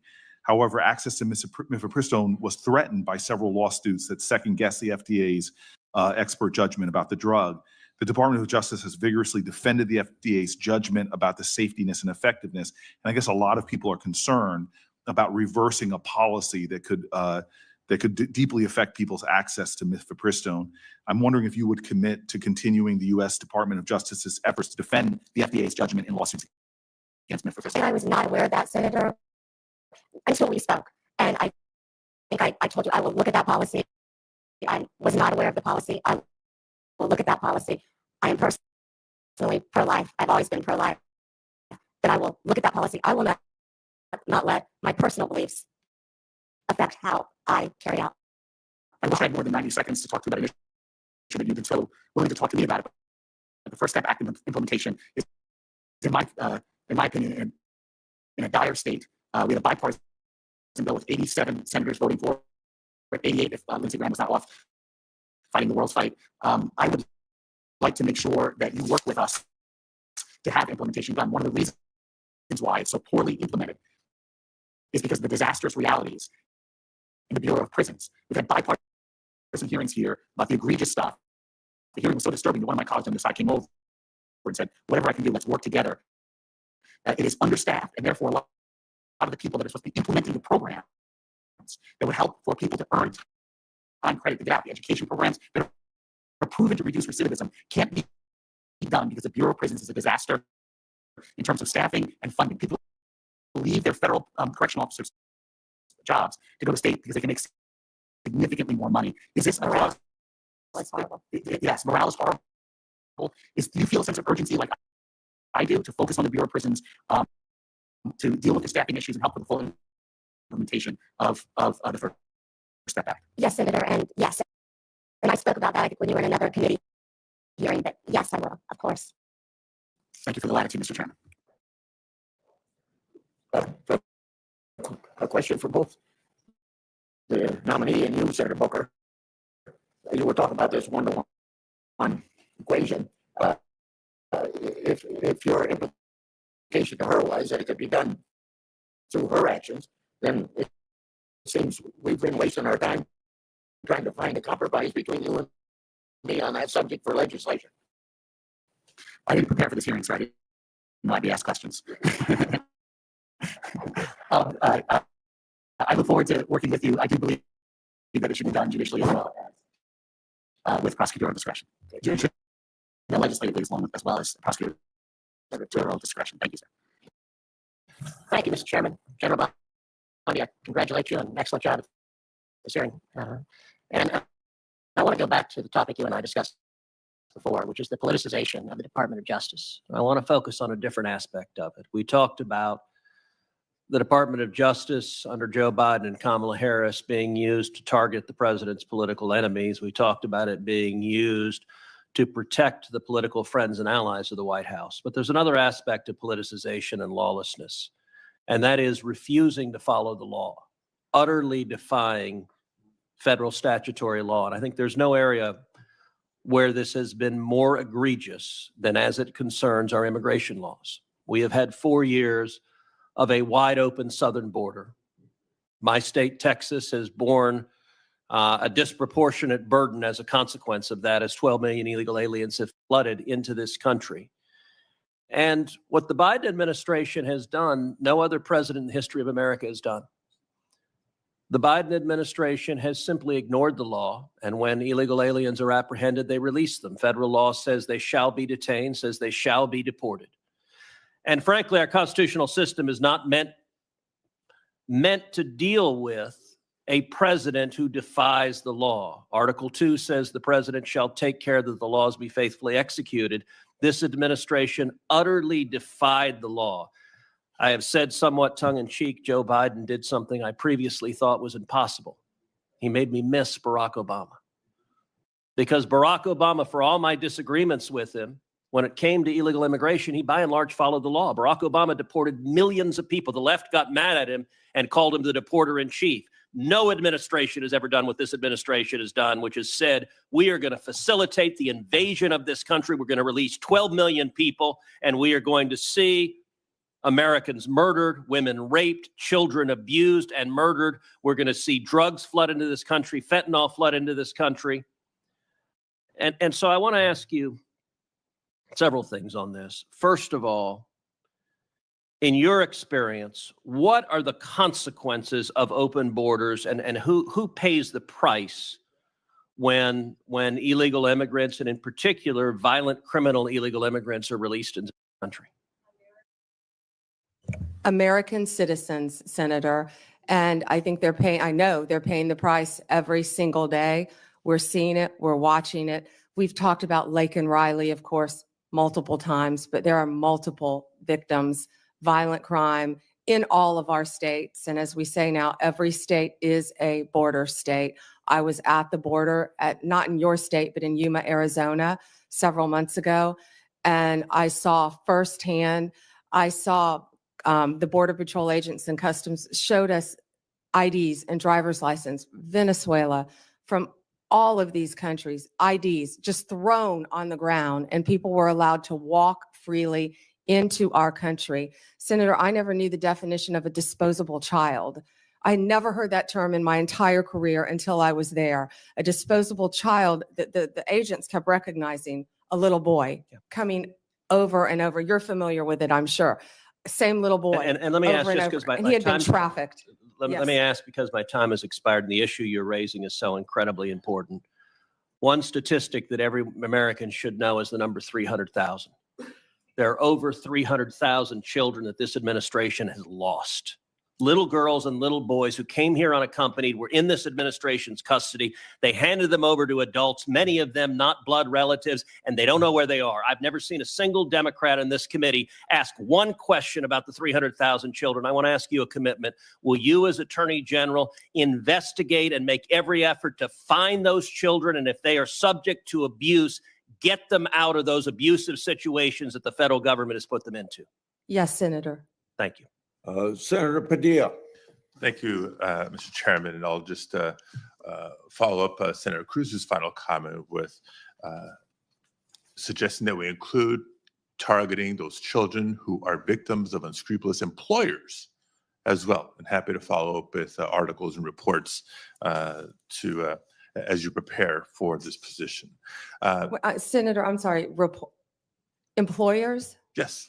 Okay, I didn't understand Yeah, that. many employers across the country who are employing and exploiting Got it. dangerous conditions. Yes. These children that we're talking about. Ms. Bondi, we have even less time in this round than the first round. Oh, darn. And I don't have some yes or no questions, but a couple of important issues I do want to make sure to cover for the record. When you were a Florida Attorney General, you defended restrictive abortion laws, including mandatory waiting periods and parental consent requirements. If confirmed as Attorney General, would you advocate for similar restrictions at the federal level? I will follow the law of the United States of America. Okay, well, I'm asking this question because there's a difference between federal law and Florida law. There's a difference between the law and your personal views. So how And according would you to ensure, Dobbs, those are left to the states. how would you ensure that your personal views don't influence your decisions as Attorney General in cases involving reproductive health? Oh, my personal, no, my personal feelings would not influence, Senator. Okay. Next, questions on the topic of gun violence, which continues to be a challenge and a problem in many parts of the country. As you know, the Department of Justice plays a key role in enforcing federal gun laws and working to prevent gun violence. In the wake of the Parkland shooting in 2018, you expressed support for certain gun control measures in Florida, including raising the minimum age for firearm purchases and implementing red flag laws, which I agree with, I support, and they're proven to make a difference and to save lives. How would you use the position of Attorney General to advance these common sense gun safety policies on a national level? First, Senator, let me say I am pro Second Amendment. I have always been pro Second Amendment. I will follow the laws of my state of Florida and our country, of course, regarding any gun laws. I worked that shooting, meaning I was there when 17 family members were notified. I was there that their children were murdered. Also Pulse nightclub. I also went to Nevada to help with the MGM shooting. The Attorney General at the time asked me to come out there. I believe over 60 people were murdered there.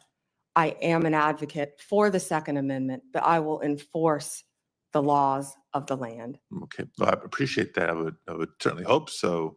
But any specific ideas that you have on advancing the common sense gun safety proposals that you support as you were Attorney General? I gave you two examples: raising the minimum age for firearm purchases or implementing red flag laws. There's, I think, a growing national consensus on universal background checks. I would be glad to meet with you and review any legislation that you have, Senator. Okay. All right, I only have a few seconds left, but thank you for your testimony. I know we asked some tough questions in this hearing. That's what the confirmation hearing process is supposed to be about. I know how to count and I know how to read tea leaves.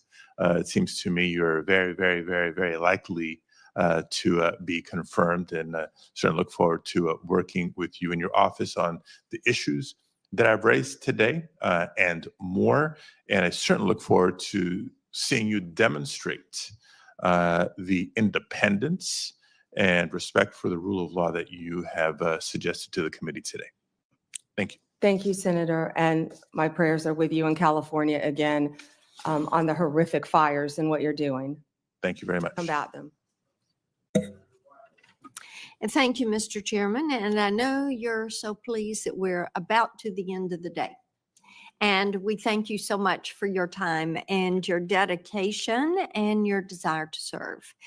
And there are several things that we work together on here in this committee, and we will need your help.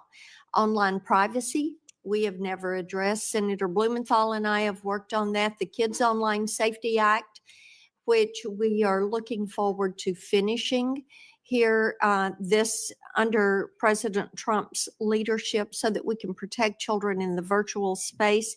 And another portion of the work that I put a good bit of time into is combating human trafficking. And I know you have such a background in that, and we are so appreciative that you bring that background to the AG's position, because this is an issue that has languished. Now, Senator Cruz mentioned the 300,000 children that are not accounted for nearly 2 years ago. I wrote the HHS secretary. It was at about 100, it was at 75,000 at that point, and the number has increased. And there are steps that could be taken that this administration, the Biden administration, has tossed to the side. We have legislation to address those. But General Bondi, this is something that you can begin to do on day one. This administration has stopped doing fingerprints. They have stopped doing DNA testing. And because of that, we know that about 40% of the kids that come to that border are being trafficked. And there is a way to put an end to this. So we have, we think creating a database, a human trafficking database at DOJ is a good step forward. We do have legislation on that. Another thing that we're working on is having Child Protective Services actually record the interviews with children and adults to help to protect these children. But I would really like to get your commitment on the record for your help and a statement about the work that you have done in human trafficking and your commitment to ending that in our country. Thank you, Senator. And I have not yet reviewed your legislation, but I would love to review that legislation. Yeah, I learned about the fingerprinting and the DNA when I was at the border a few months ago. And I really couldn't believe that. And while I was there, I went to a rape crisis center. And what I saw and learned at that border, there is nothing humane happening at that border. No. And so many women and children are being trafficked coming into this country. And when I was Attorney General for the state of Florida, I went to Mexico and I went to a safe house and I met victims of human trafficking, women and children. I held babies who had been trafficked. Mm-hmm. And what gets young drug addicted, because they addict all these women to drugs when they're trafficked, young drug addicted mother to break free from her captor, they were sending her to New York. And when they were going to do that, what did? They were going to kill her baby. And that's what got her to break away and get to a safe house. So I am committed to fighting human trafficking alongside you, and I have not yet read your legislation. I appreciate that. We appreciate so much your commitment to that. There is nothing compassionate about what is going on at that southern border, and we will need your attention to fix those issues. Thank you. Thank you, Mr. Chairman. On behalf of the chair, Senator Schiff. Thank you, Mr. Chair. It's been suggested, Ms. Bondi, by a number of my colleagues that the concern Democrats have is that you are friends with the president. That's not our concern. It's not our concern that you're loyal to the former president. The president has a right to choose people who he believes will be loyal to him. Our concern comes when that loyalty to the president conflicts with your duty, conflicts with the Constitution, conflicts with your oath. And our questions have been designed to try to ascertain what you will do when that inevitable conflict arises. And you may say that you believe that conflict will never come, but every day, week, month, and year of the first Trump administration demonstrated that conflict will come. Jeff Sessions may not have believed it would come to him, it came to him. Bill Barr may not have believed it would come to him, it came to him. It came to everyone. It will come to you. And what you do in that moment will define your attorney generalship, your public service. Everything you've done up to that moment will be judged by what you do in that moment. I would encourage you to talk to Secretary Mattis, someone who had broad respect and has broad respect of Americans in both sides of the aisle, who felt it incumbent on him to leave his post because he could not in good conscience continue to do as he was asked. I would encourage you to talk to Chris Wray, who perhaps, as well as anyone, walked that difficult line, avoiding unnecessary and gratuitous fights with the former president, but at the same time defending his workforce, defending the democracy and our institutions. I would talk to those who have been where you're about to be, because you will surely be faced with that difficult challenge if you are confirmed. Let me turn to some California particular concerns. I'm grateful for your acknowledgement of the trauma we've been through with the fires. That is not over. We will need your help in going after those who are committing arson or who are looting or the inevitable fraudsters who will take advantage of the situation to try to defraud taxpayers. Price gouging. As well as price gouging. Indeed, on the subject of price gouging, and we talked quite a bit about the 2020 election, the 2024 election was about the high cost of living. I hope you will demonstrate a willingness to go after anyone who's engaged in price gouging. I think the oil companies are engaged in price gouging. The price at the pump in California is through the roof. Are you willing to take on even powerful interests like the oil industry if you determine that they are gouging consumers? I handled the BP oil spill, Senator, when I was Attorney General for the state of Florida. Right now, as an immediate concern, I would be concerned about helping you in California with all the criminal acts that I'm sure are happening throughout your state, with the looting, with and this is just from me watching it on the news. You've been there on the ground, but crime is rampant in California, and it's only going to get worse based on these fires and what happened. And price gouging is when people come in and they try to raise the price of goods, water, essential commodities, when people have lost their homes. And not everyone lives in a big home. Most people don't. And people have lost everything that they have had. And I am committed to working with everyone in California constantly to help the people in the aftermath of these fires and do everything that I can. We will need your help on that. We will need your help on attacking the scourge of fentanyl. We can't solve this problem as a local government or state government or a federal government alone. We need to work together on that. And let me ask one last question, if I may, Mr. Chairman. Important to a great many Californians and people around the country. And that is, will you respect their marriage? Will you respect marriage equality? Will you defend marriage equality? I will respect the law, absolutely. Thank you, Mr. Chairman. Thank you, Senator. I'm sitting here in the chairman's seat, General Bondi. It's a great feeling of power. Do you have documents you want me to review? Maybe some things I'd like you to sign. Let me just ask you here, and I think I may be your last interlocutor for the day, so congratulations. You've just done fantastic. Thank you for answering all of our questions. Let me just ask you about another of the abuses that this past administration perpetrated that is still in place, and I'm referring to the October 2021 memo from Attorney General Garland targeting parents at school board meetings. Do you remember this? Yes, Senator. What happened was, as I'm sure you recall, we now know the Biden administration, the White House, the Secretary of Education solicited a letter from the National School Board Association. They ginned it up It was fake from beginning to end. They ginned it up, calling for law enforcement scrutiny against parents, tax-paying parents who are going to school board meetings, inquiring what their children were being taught, inquiring about face masks, critical race theory, and Attorney General Garland. You talk about bowing to political pressure.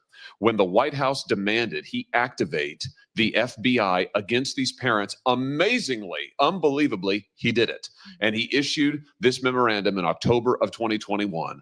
All of this time later, that memorandum has still never been formally rescinded.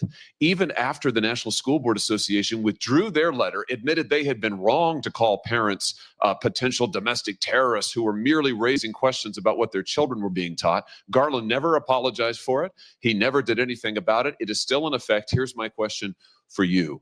As Attorney General, if and when you are confirmed, will you finally rescind that memorandum and do right on behalf of all of these parents who have been wrongly, unjustly targeted by the FBI and DOJ?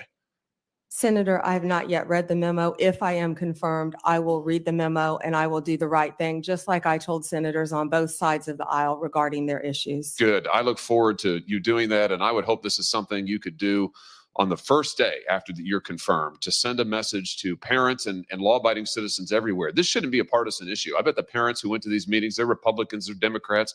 They have no partisanship, but they want to know that their First Amendment rights will be protected. And you rescinding that memo formally after, frankly, the current Attorney General lied to us about it for years would send a tremendous message. Let me just ask you about the one other thing, and this is something near and dear to me. We talked about this when you came to my office. The Department of Justice administers a fund called the Radiation Exposure Compensation Fund.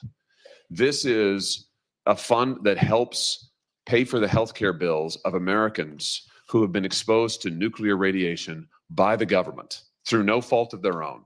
In the West and other parts of the country, the Department of Justice has administered that program for years. Senator Orrin Hatch actually wrote the initial bill. It has been in existence since 1990. It's been supported by senators from both parties. It's extremely important to my state because the state of Missouri, we have a lot of nuclear radiation that has occurred, that's still in our groundwater, still in our soil, not cleaned up yet. My question for you is, since you'll be in charge of administering it, will you administer that program fairly and equitably? Will you defend it? Will you make sure that radiation victims who are under the statute entitled to compensation from their government get what they deserve? Senator, I was speaking about that with someone yesterday because I did not know, again, there's going to be a lot, if I am confirmed, that I don't know. That's why it's so important to keep an open dialogue with every senator from every state.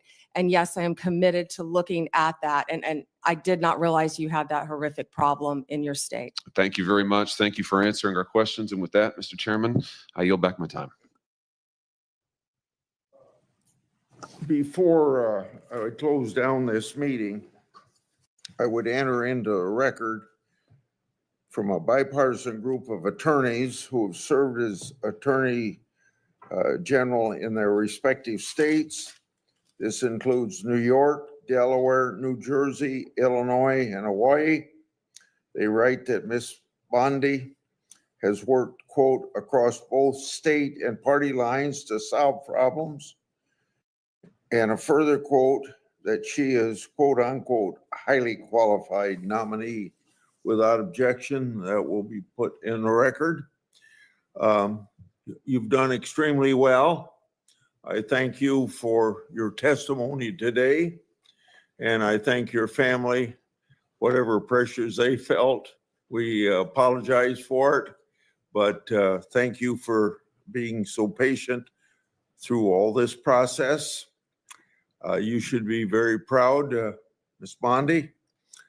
You performed well, I think, admirably is another adjective, and showed this entire country that you're eminently qualified to serve as Attorney General. If confirmed, you will be a chief protector of the rule of law, and I have every confidence that you're going to do a superb job. Now, for information for the future, written questions can be submitted for the record until tomorrow at 5 p.m. Ms. Bondi, when you receive these questions, please enter and return them to the committee as soon as possible, because under our rules, that has something to do with when we can schedule action for your confirmation. You're excused at this point. This committee is adjourned. We will reconvene tomorrow right here. Is it right here in this room? Yeah, right here at 10:15 a.m. to hear from a panel of outside witnesses in regard to Ms. Bondi's nomination. We adjourn. Thank you, Senator. You-